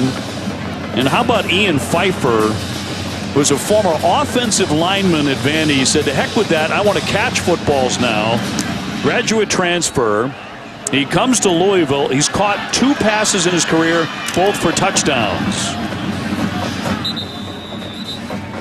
And now the Disney bundle is available as we speak. You get ESPN Plus with great content like NFL Primetime, UFC, NHL, the 30 for 30 library, which is amazing.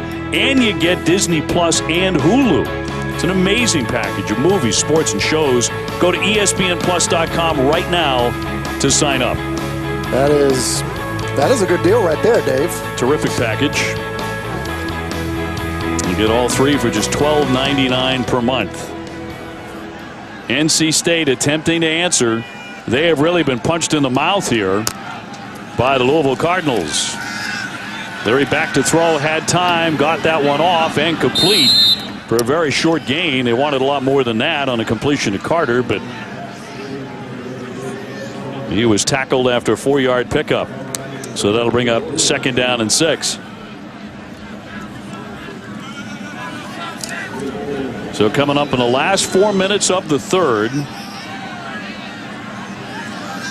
Louisville was down at halftime 10-7, but they have dominated the second half on the rumble up the middle, the carry by Knight, who was nicked up early in the game. Burns will stop him after a 6-yard gain, and that'll move the chains. Yeah, and I mentioned it earlier about you get into these known passing situations where you're behind, you have to throw a bunch. I don't think that's where they want Devin Leary operating. You see what they're even doing here. They're not abandoning the idea of running the football. Dropping back. Now scampering at the 30 and looking to step out to bring up 2nd down. That was a good decision. They have formation into the boundary. They had trips into the boundary, and they're trying to, get somebody up the sideline. It was Thayer Thomas, and it wasn't there. Leary comes off of it, is able to buy a little bit of time, take off and run, rather than force it. Let the score dictate where you throw the football. Be smart with it. Leary, they're calling him the future of the program. The freshman getting a chance to start these last 3 games. And there's a great deal of talent. We've seen really tremendous arm strength at times tonight. And he does not lack for self-confidence. But this is straight uphill tonight. It is. And listen, part of it's his doing. I mean, he throws an interception on a shovel pass where I think he gets confused with the guard and the running back. And then he has a ball fall out of his hand. He's going to throw. And so those are mistakes that you need to eliminate if you are going to be the future of the program. 3rd down 3. NC State trying to put a sustained drive together. He's going to be flushed out and run with it again before he is tied up and stopped by Goldwire. But a good carry there to pick up a 1st down. Yeah, and another good decision is because when he looks outside, he's trying to throw the hitch to his right. It's not there. And rather than just standing there holding the football, patting it, waiting for someone to do something, make a quick, decisive decision, get up the field and try to pick up some positive yards. He certainly needs to make something good happen here. He has time to do it in the latter stages of the 3rd. Not much there for Bam Knight, however. Goldwire again with another tackle. He's had a very nice night. Talk about some of the guys that Devin Leary was with there in that Elite 11. And there's Quincy Patterson, who obviously has done a good job at Virginia Tech. Of course, everyone can't miss Trevor Lawrence with his hair. And Jaron Williams, who off a good performance a week ago. There's Devin Leary, and Justin Fields also in that group. You look at some of those ACC quarterbacks, and in pretty good company. Some group. It's off tonight on the pass play. Burns got him after a pickup of 3. Trevor Lawrence had a really fine day today. He was on fire from the get-go in the Clemson victory. And they rolled against Wake Forest. Here it's Louisville up 27-10. And a flag down. It's one of the best things Devin Leary's done tonight is use this double count. Yeah, that has caused a couple of issues. Offside. Defense. Number 93. Entering the neutral zone, causing an offensive player to react. 5-yard penalty. Results in a 1st down. As you see there, I mean, it's been 3rd and long every time they've done it. And, the next step for an offense is that, but then the free play. That's what you see Aaron Rodgers do. It's what you see Tom Brady do. And you got to be on the same page with your offensive line. And when that happens, ball snap, you get a free play. Gary McCray with a penalty. Hand off for Bam Knight, trying to spin away from it and pick up a little extra. Stopped by C.J. Avery. No gain. So now it's 4th and 3 with less than a minute to go in the third quarter. And I think this is the right decision. I mean, I think, the way your defense has been struggling in the second half and knowing what you're dealing with, a manageable 4th down on the plus side of the 50, I think it's the right decision by Dave Dorn. 8 out of 20 for the year on 4th down conversions. Trailing by 17. Leary looking to throw and completes it right into the middle to Thomas, who's really been quieted tonight. Typically, he's a receiver he's going to look for. Yeah, and basically it's a busted coverage. Louisville's bringing a blitz, and they just overrun Thomas. He just runs a little spot route, sits down. It's the primary read for Leary.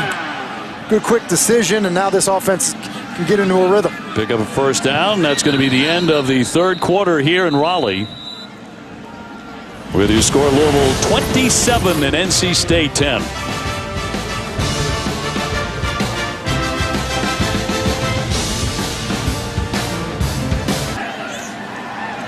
NC State looking for a spark, looking to get in the end zone on this drive. They trail 27-10 to Louisville.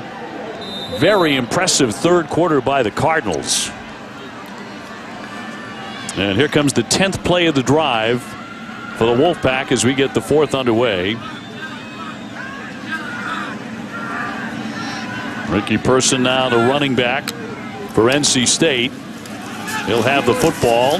Trying to bust ahead to the 30-yard line. You look at this drive here, Devin Leary has kind of stacked some good decisions on this drive. Just need to come away with points now if you're NC State. A 5-yard gain there. He'll throw that one and complete on a very tough pass. Imezi with the reception right along the sideline. And Devin Leary is lucky here. They're clouding that, meaning they're playing cover 2 to the side of Imezi. That ball should be intercepted. That's a bad defensive play.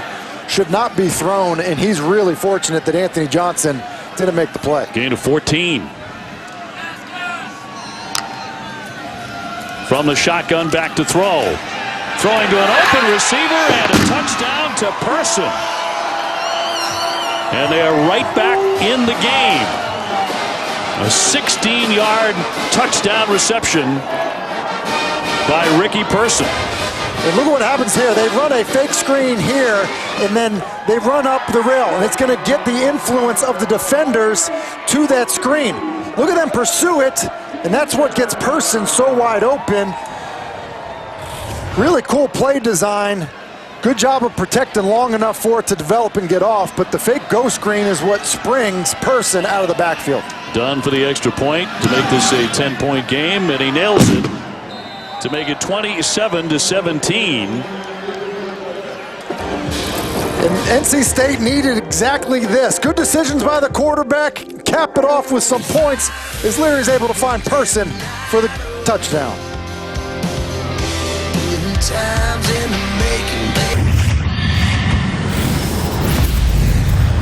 Tim Leary on that drive, 5 for 5, 47 yards. Yeah, a lot of good decisions. Got away with one. Did get a completion out of it. And, right there, you're talking to Des Kitchens, and he's saying, hey, look, good job on that drive. This is what they were doing to us on 1st down. This is what they were doing. We were formation into the boundary. And if we get another opportunity to go out there, this is what you should expect and maybe what I'm going to. And so, I think those are the types of things that, you can try to build on with Devin Leary. That's a kick, and that one goes out. And what an interesting decision that was. 14-11 to go. Let's get out of Katie. Well, NC State's defense was visibly frustrated over here on the sidelines and tired. Multiple guys were taking oxygen over here as defensive line coach Kevin Patrick was urging them to continue to fight and to stay into this game. Nothing supported his words more so than Ricky Pearson's touchdown completely changed the demeanor of this entire defense, guys. All right, Katie, thank you very much. Well, a ton of time left. First down and 10 coming up, and Louisville on top 27-17. And we'll get very, very nice field position here. And I understand taking a chance. You just got to execute it better, you know. I've seen Ohio State do that where they kind of pooch it up there and they catch it, but if you kick it out of bounds, you really put your team in a tough spot. Cunningham throwing deep, has a receiver, but he's going to underthrow him. There is a flag down right at the 5-yard line. Trying to connect with Dez Fitzpatrick. Dunlap, the right corner. He was with him. Pass interference. Number 24, defense. 15-yard penalty and an automatic. First down. It's another example where an NC State defender is in position. Just turn and locate the football. You know, we've seen this a couple times now where you're in good position to make a play. The ball's a little bit underthrown. That could be intercepted. If you just trust your technique, turn around, locate the football, make a play on it, rather than running into the wide receiver. Pass hit him in the back. So at the 32. And a handoff for Hall. He's going to be stopped by Murchison, who has returned with a vengeance after their first half injury.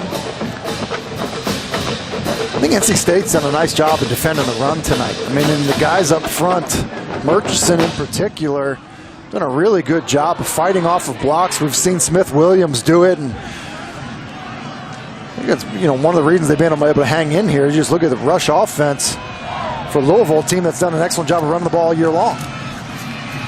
Handoff for Hall.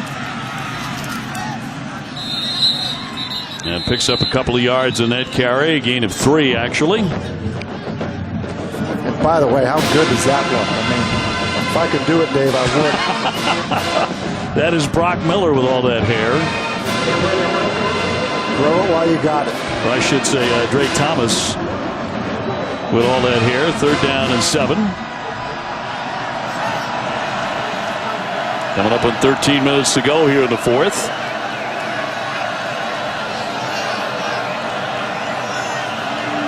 Third and 7 for Cunningham. Out of the shotgun, throwing short to Hall. Hall to the left side and banged out, but picks up a first down. It's a great read. It's a great read by Mikael Cunningham. Basically what happens is they're running the back into the flat, and they're going to get pressure off the side. And the defender that has to cover the flat has got so far to go. Good job of squeezing it down by the offensive line. And so Cunningham knows they're blitzing his protection. Just throw it into the flat. You're out leveraging the defense, and that's really well done. They pick up 14 yards to get to the 15-yard line, 1st and 10. Hawkins with the carry on first down. He'll gain 2. You know, Cunningham has continued to do a good job of passing the football. For a guy that's a tremendous runner, and I'm saying earlier, hey, we'd like to see him run more because he's so talented. I think he's really shown us throughout the season how he can make plays from inside the pocket. You know, and he makes smart decisions, too. So he's only been intercepted 3 times. Yeah, and another part of smart decisions, Dave, is knowing your issues in pass protection, like he did just there on the 3rd down. Wants to throw again. Now he'll step up on the run and dives inside the 5-yard line with that carry before Moore stops him. He picks up 9 yards. And it's another one of those smart decisions, Dave, where he's working a corner flat combination to his right. It's covered up, and then the decision to take off and run, and that's a big pickup in the red zone when you're able to do that. 1st and goal. That carry to the 4-yard line.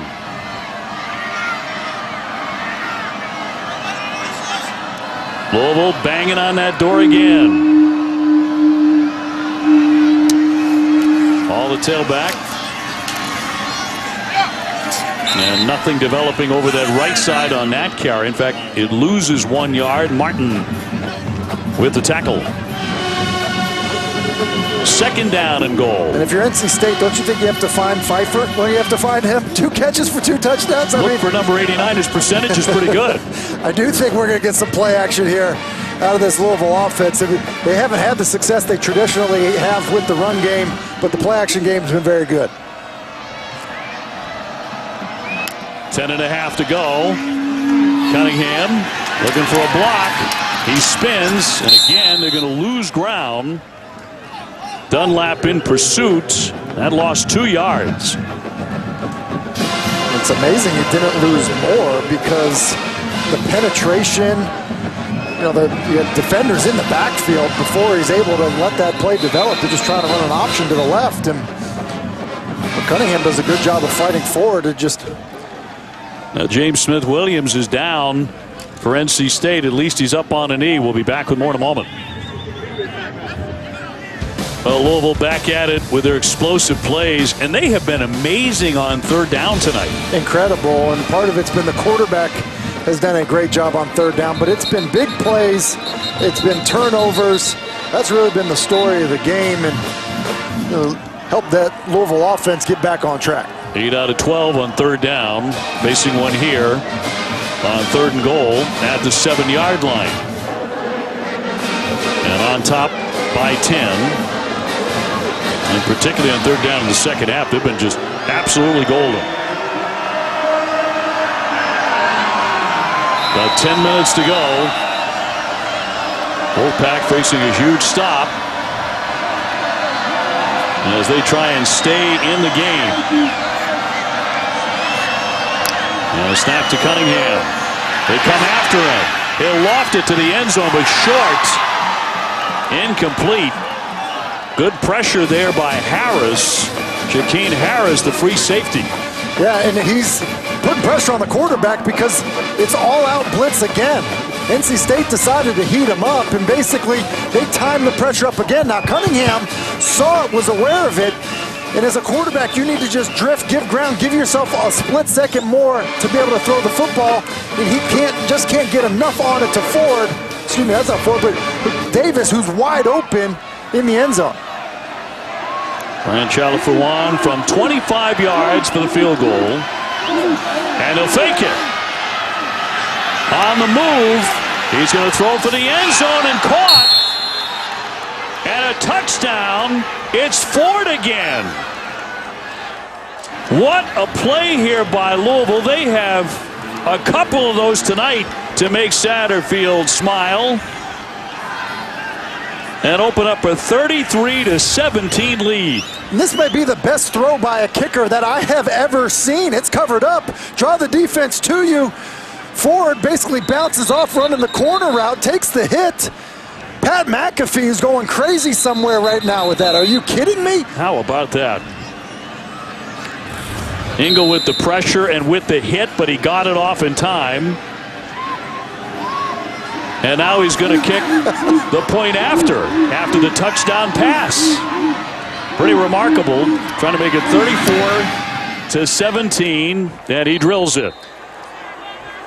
What a play. Gutsy call by Scott Satterfield, but what an outstanding play by the kicker. Throwing a touchdown pass to Marshawn Ford.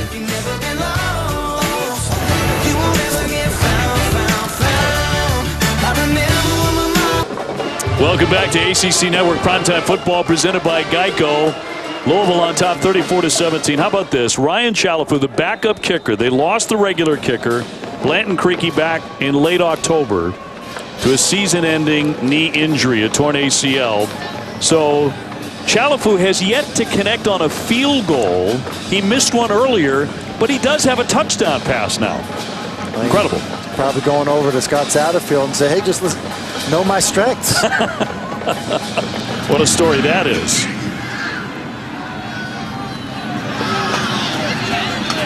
And off into the end zone, and they'll bring it out to the 25-yard line. So take a look at the play. Yeah, when you look at it, what happens is NC State has it covered up. I mean, you look at it, covered up here, but what happens is basically you're going to uncover. Ford's going to uncover, and then Chalafu just draws the defense in and then sees Ford bounce off of the corner route back inside. And then you just look at it here. I mean, Isaiah Moore is beside himself, and then look at the celebration by the Louisville field goal team because they can't believe their kicker just threw a touchdown pass. But Isaiah Moore had Ford covered, comes off of him, and he knew it as soon as that ball was caught. That's as good as a trick play gets. When your kicker fires a touchdown pass. And out of bounds. That's going to be incomplete. And how about the celebration? Well, listen, you should. I mean, you haven't made a field goal yet. You're like, yes, this just happened. I just threw a touchdown. And by the way, it wasn't a gimme. I hope people understand it. There's some quarterbacks that will come off that, just decide to throw that football away. There's the party in the locker room side. And, man, do they know how to do it. We have seen that before. Our camera's in there. They flat get after it. About 9.5 minutes to go. They're on top 34-17. And the pass is complete to Thomas from Devin Leary. Well, this was after the BC game. That was one wild win. And they know how to party. And then Wake Forest. We had that game. It was 62-59. You talk about a crazy game. And they won that and celebrated in style again. But talking to Scott Satterfield before the game about, being a bowl eligible team, he said, if that happens, we are going to be partying in the locker room afterwards. It's evidence that that's what they do. Leary stepping up, trying to dance inside. He'll pick up a first down. Number 13, NC State trying to get some life in the offense. Leary, the youngster, has been described as the future of the program, making his third consecutive start. The freshman, man down, and his cane pass, but quickly up. We have 8:50 to go. 34-17, Louisville. Boy, how about your backup kicker elevated to the lead role, but he still has not hit a field goal in his career, but he does have a touchdown pass. Ryan Chalafu. That's quite a graphic there, and as you can see by the excitement and laughter on the sideline that I don't think that's how he exactly had it planned in his mind. You make a great point about how composed he was and how long he carried it. And on the double pass, got a man open, and that's going to be broken up. There, Thomas on the throw. Now, he does have a couple of touchdown passes this year. He does. He's a very good baseball player. He's kind of their double pass guy, and he had Person open, and we mentioned it being kind of windy. That ball kind of hung up there a little bit and allowed Louisville to rally, make a play on it. I mentioned there, Thomas, pretty good outfielder, good enough to be drafted by the Boston Red Sox in the 33rd round. His middle name is Rockney. And after Newt, so this will bring up second down and 10. Nothing doing right up the middle by Houston. Pass with the tie-up, as he will set him down and bring up third down. And I'm a little bit surprised with a 34-17 that they've still kind of maintained some type of balance in their offense like this. I would expect them to really open it up, and kind of just trust Devin Leary. Put him into some of these situations and see him grow, see how he responds to it. Yeah, you figure why not, especially with his arm strength. And throw it downfield. They bring pressure. He does dump it off. Houston. Still gain 6. And that's that same screen we saw earlier. It's that little angle screen, and at least it gets them in a situation where it's a 4th and 6 and you have a chance, or 4th and 4 and you get a chance to get the first down. Spotted at the 37.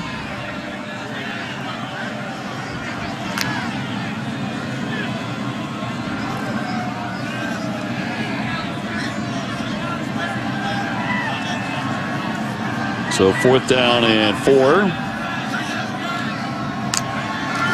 And from the 43-yard line, he is back to pass and throws that one complete. Got it out to Carter to gain that first down.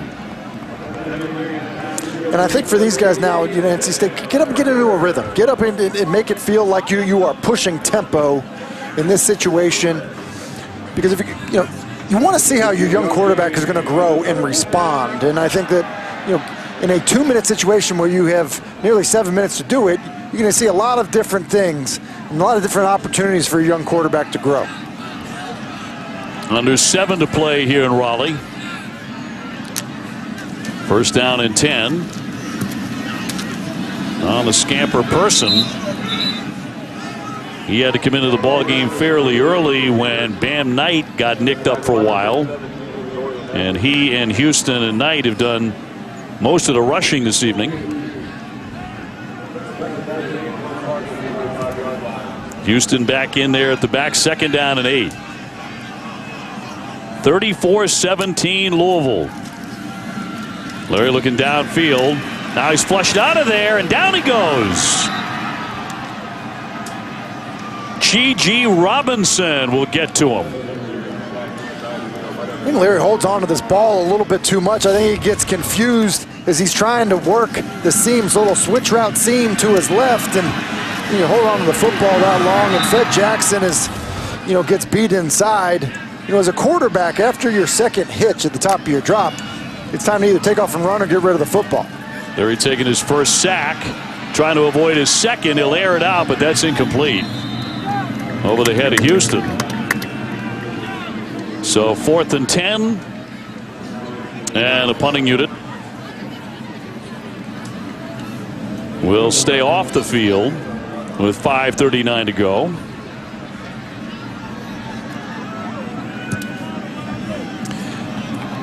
And if you're NC State, basically what you've been getting is you've been getting 2 high safeties this whole time here. And I think when that's the case, you got to try to work the middle of the field.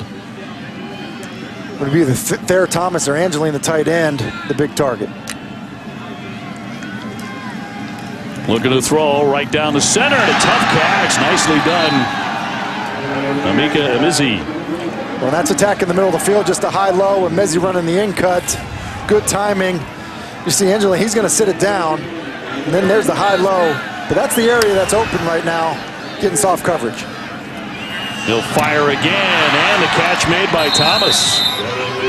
Another first down as they move the football. Yeah, and this is what I mean about seeing a young quarterback and seeing him grow. Get into these situations, you get a little bit of tempo, you see the arm strength, really good throw on an in-cut, great ball on a seam. Picked up 20 there. Now going for the end zone, but overthrown, incomplete. Thomas running the route, but incomplete. C.J. Avery was there with him. That is a great play to learn from. You just threw a seam where you had to really drive the football there. Then you're trying to throw that same seam route, different area of the field, different type of coverage, change the ball trajectory, and then give your guy an opportunity to try to touch it, maybe get a call rather than throwing it out of the back of the end zone. And Leary has had some impressive throws on this drive. And we have a player down with 5:06 to go in the contest. Well, Boosie Whitlow is the man down, but he is quickly back up again, the 6'3", 230-pound senior. As NC State tries to punch one into the end zone, trailing 34-17 to Louisville.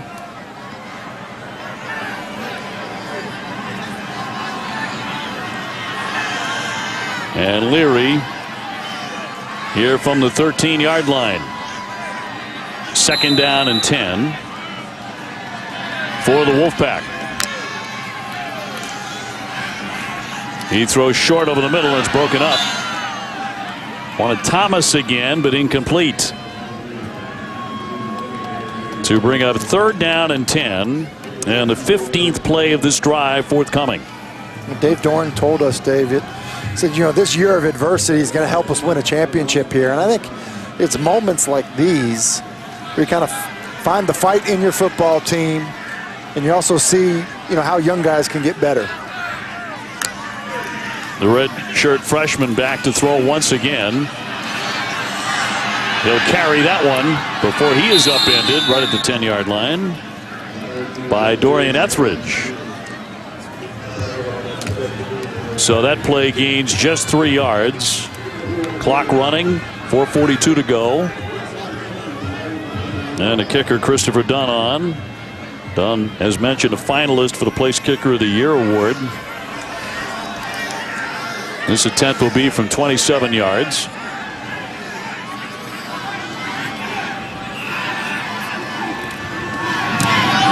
And for Dunn, that one is good. NC State adding 3. So down 14 with 4:19 to go.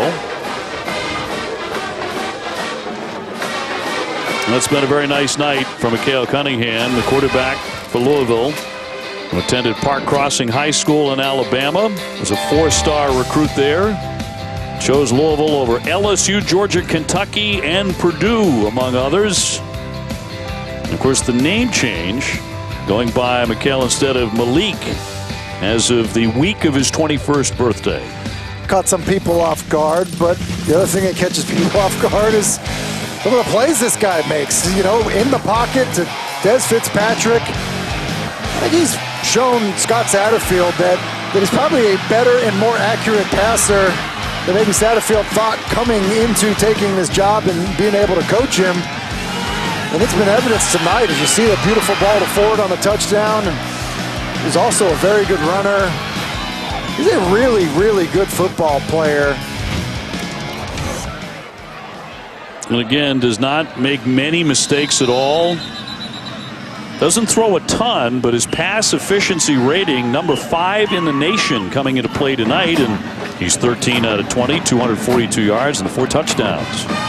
Which is an outstanding night. And I kind of made the comment during the week that I was surprised he keeps getting hurt in football games, and Evan Conley comes in and plays well. And, you know, Cunningham wasn't recruited by Scott Satterfield and his staff, and Evan Conley was, and that's always a dangerous situation. And I think certain players, you know, can feel uneasy about it, but Scott Satterfield has decided to stay with Cunningham, and it appears to be a very good decision. And I think it's his unique ability. He's such a tremendous runner, and I think he's been a better passer, and that's why he's remained the starter. He's really had a standout game.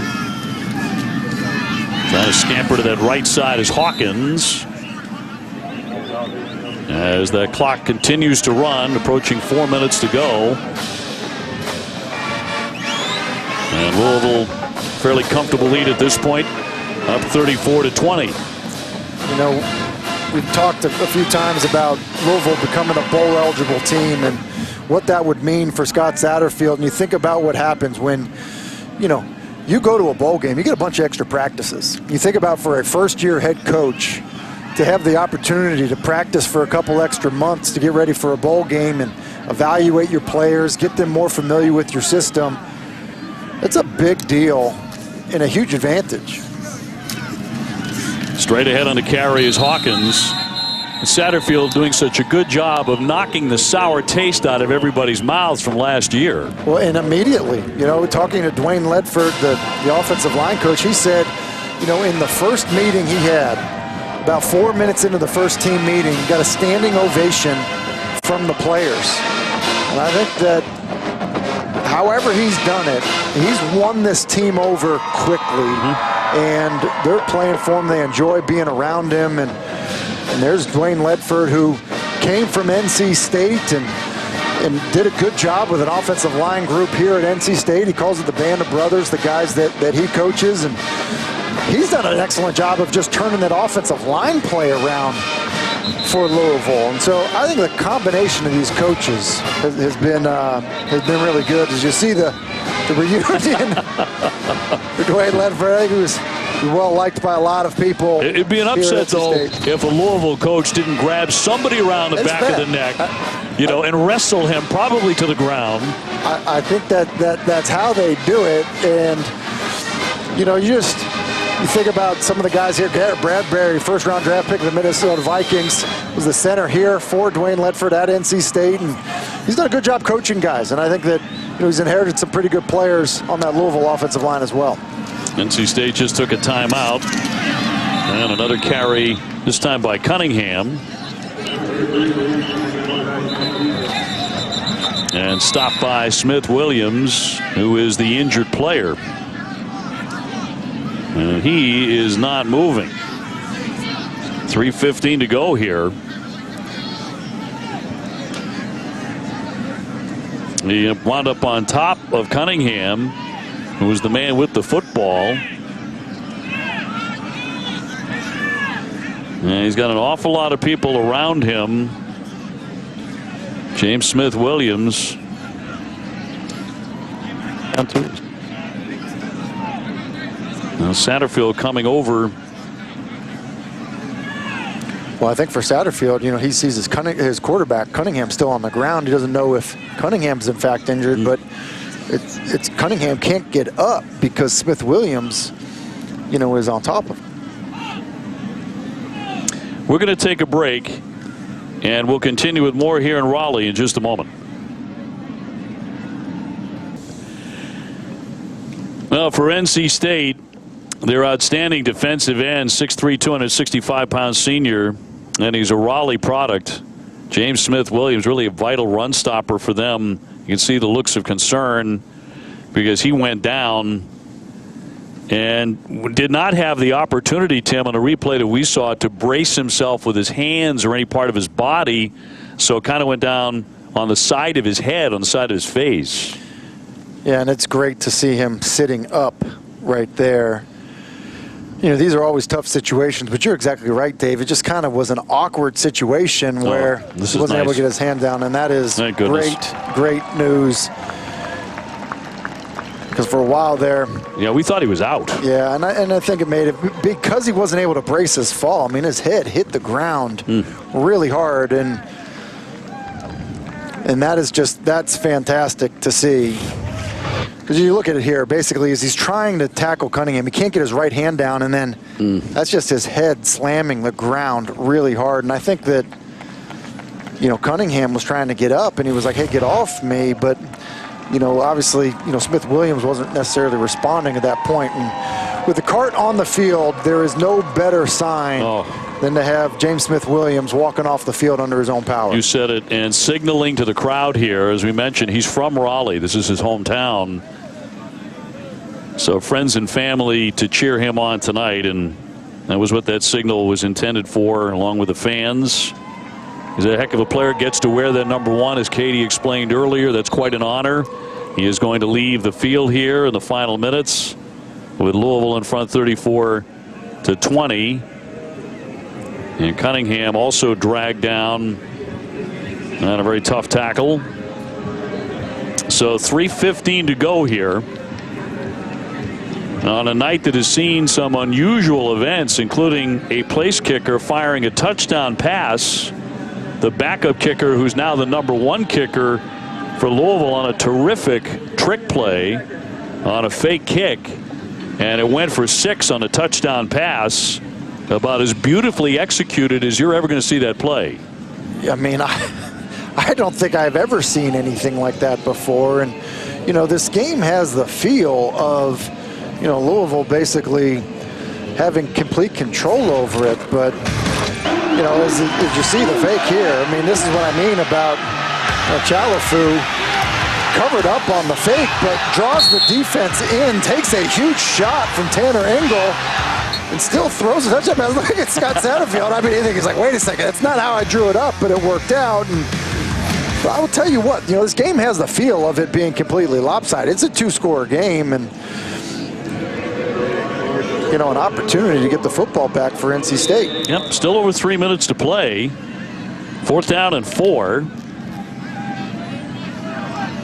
And King back to punt. And Thayer Thomas, who's really good on punt returns. And that one is going to bounce, boy, inside the 2-yard line. Outstanding play. An outstanding play. And I'm just saying that it's a 2-score game, but you want to make it tough on somebody. How about you kick it out of bounds right at about the 1-yard line to, you know, ask a redshirt freshman to say, well, if you're going to bring your team back, you got to go 99 yards. Yeah, that's all. Coming up after the game, be sure to stick around for Jack Collinsworth and the studio gang for all ACC. They have all the scores, the highlights, the breakdowns, the post-game interviews from the day. Nobody covers the ACC like we do. That's right after we wrap things up in Raleigh. So from his own 1-yard line, Larry will take over with 3:07 left as he'll set up in the end zone. Looking to pass. Now he'll run it out of there.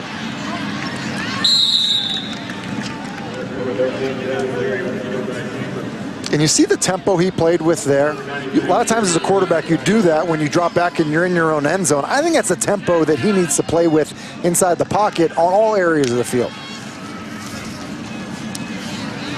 Throwing short and complete. Got that one to Bam Knight.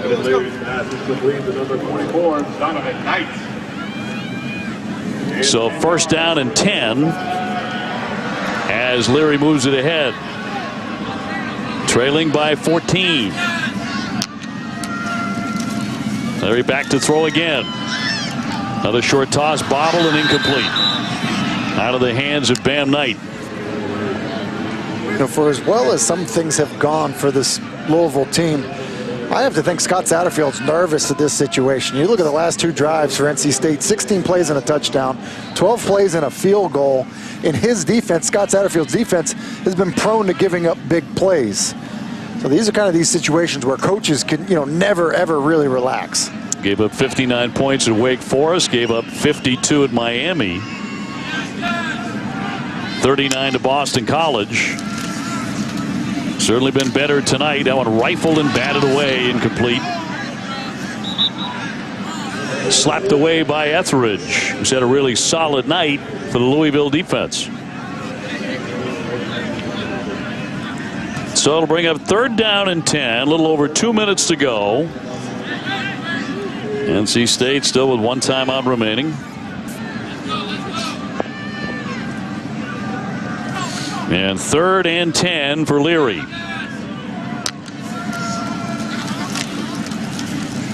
Back to throw again. Still backing up. Throws over the middle. That'll be complete. Shy of the 40-yard line.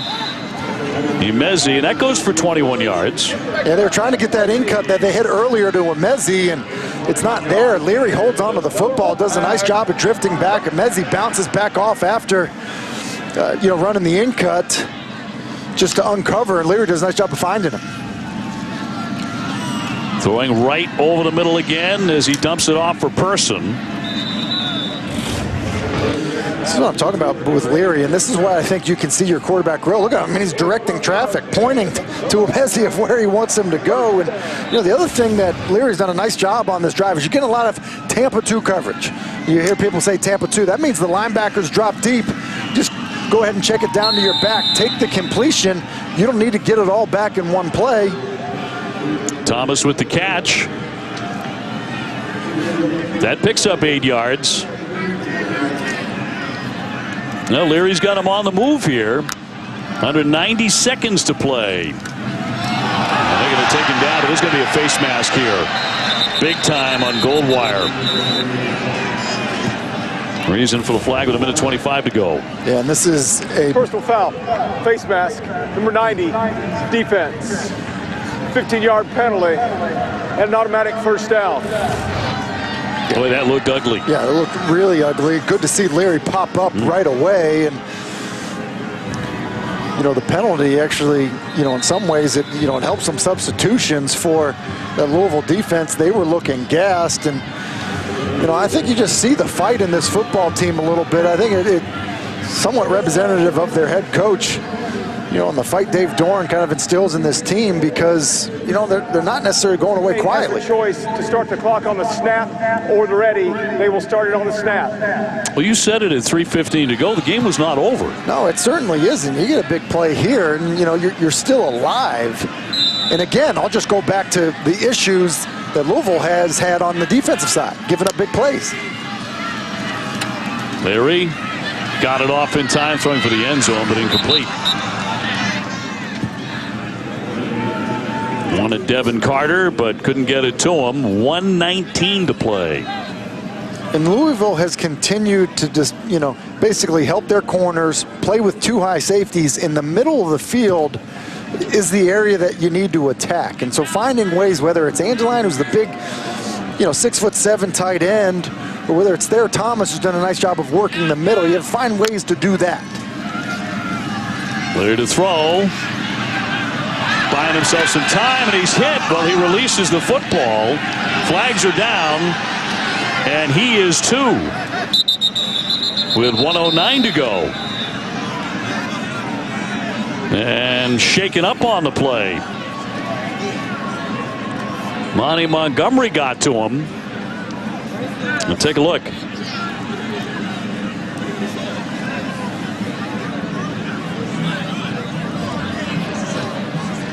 And flushed out of there and running for his life. Tried to get the pass off. Here's what's interesting about this. I mean, I think we're going to get a hit to the head of the quarterback. You know, as a defenseless player, you see that's forcible contact to his head. And I also believe, Dave, that this is a fumble. And that ball was scooped up. I believe it was Aquanu, the left tackle. That ball is picked up and advanced inside the 15-yard line. And I got it down to the 14. You see, he picks it up. I did not hear a whistle. He runs with it. It's a big man to get to the ground, but that's inside the 15-yard line. Plus, then you figure the penalty. Talking about half the distance. Now, all of a sudden, yeah, you're inside the 10-yard line with still over a minute to play. And holy cow. Ruling on the previous play was a fumble advanced by the offense. The play is under further review. Well, the call on the field is how I have seen the replay. I think it's a nice job by the officials getting that call correctly on the field, in my estimation. However, we did not address the flag. They have not addressed the flag and whether there was a penalty on the play, but a flag was definitely dropped. Well, and it was thrown right in the area where, you know, Leary was hit by Montgomery. And that's forcible contact, you know, to the head of a court. I mean, I think you could get a face mask call there if it's not roughing the passer. I mean, you know, Montgomery's hand is right into the face mask. And it does move the head of Leary, but to me, that is a forcible contact to the head of the quarterback. Let's see where the flag comes in. And that's typically the official you know, right there. That's the angle where you're you know, calling a roughing the passer penalty.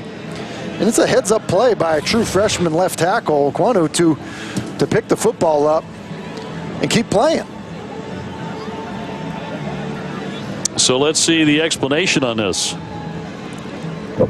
After further review, the ruling on the field is confirmed. There are 2 fouls on the play, both by the defense. Holding, number 7. That penalty is declined. Personal foul, unnecessary roughness, number 7. That penalty is accepted. Half the distance to the goal, and an automatic first down. I'm not sure how Montgomery held and you know, had the roughing the passer penalty, but I think it maybe is 27 holding Johnson. Did you see him grabbing a Mezzi? The unnecessary roughness is on number 7.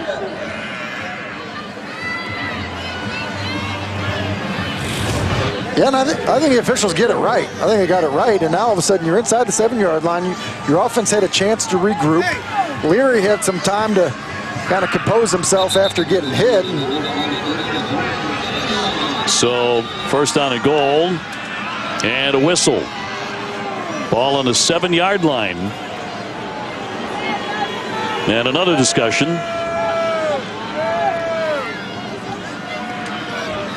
And now they will let them play. 1:09 to go.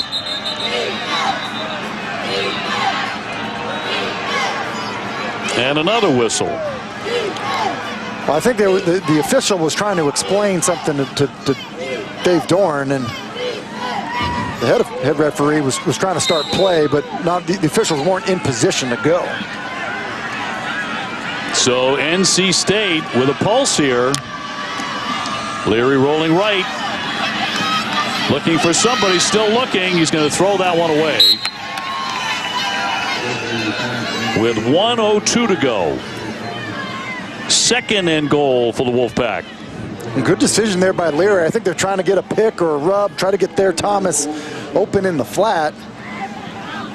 They were able to pass it off that Louisville defense, and a throwaway is the best play right there.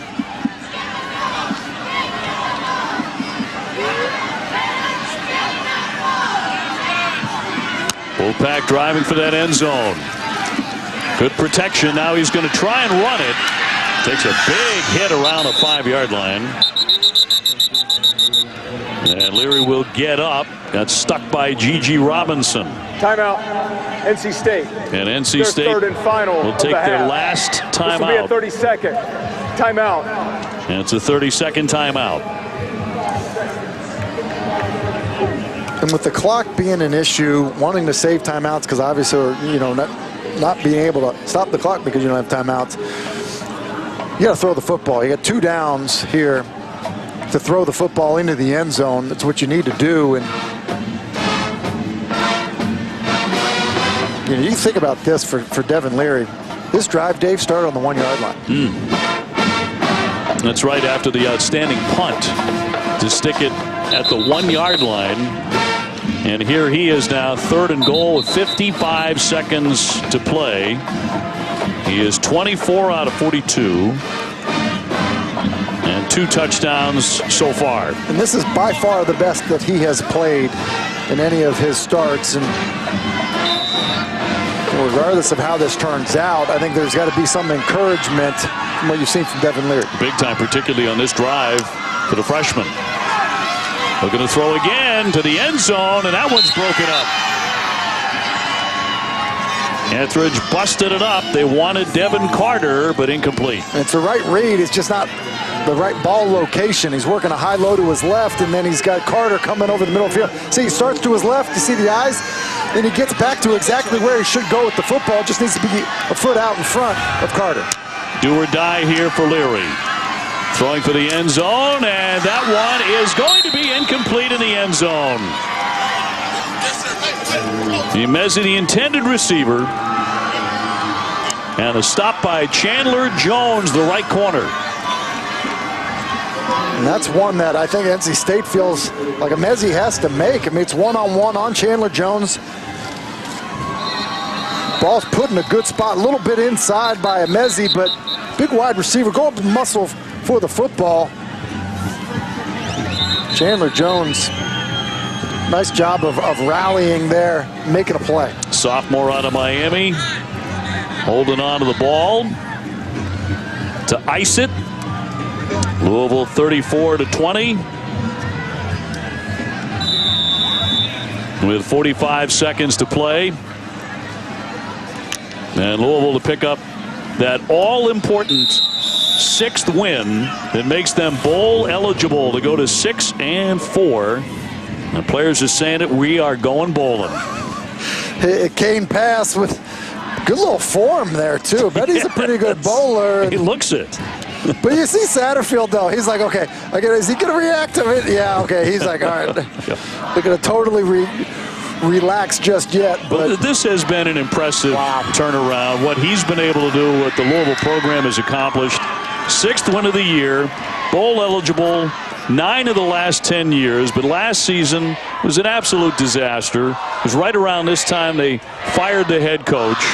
Satterfield comes on, he's changed so much. Wow, and that's why you have players, you know, dumping the Gatorade bucket on him, you know, after a win like that. The fact that they are eligible to go to a bowl. And you said it, Dave, I mean, they were a disaster. I mean, they took it over. I think they had a beat-down football team. And I think this turnaround has happened faster than anyone probably would have expected. Yes.